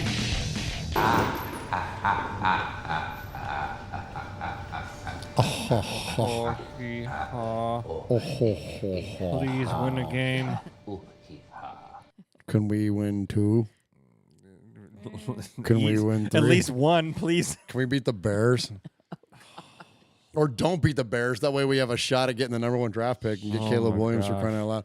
All right, anyways, we appreciate you, Raider Nation, on a 3-hour show. I'll leave all the goodbyes to my co-hosts who are the most amazing and the best in the business. Appreciate the chat room so very, very much. We love you guys. Thank you for all the super chats tonight. 100% that money goes to the One Nation Foundation. Monday Night Football, baby. Let's go! Hey, listen, I still believe we can win. I'm not even going to lie. Your 13-4 is still in play. 13-4, it's still in play, even though I did ask Paul to flip it 4-13. But either way, I'm good. Either way, you're good. I mean, hell, even if we lose on Monday night, you're still intact. Still good. You're still in it to win it, man. So yeah. So thanks to everyone in the chat. Just Win Wendy, Maniac Matt, Gianluca Morelli, DJ Lenny Danger, Jay Jackson, Storm, Raider Worm. Hey, easy, get that. Never mind. The good stuff, Johnny Tilewoods, Yoshi, Kevin the Raider Nerd, grumpy ass Raider fan. Much respect to everyone in the building. Thank you so much for tuning in for another episode of Raiders Fan Radio. Vibrator. Let's see. baby. Hey. Adam Hill says, "What's up, man? You tuned in just a little late, Adam Hill, but thanks for tuning in."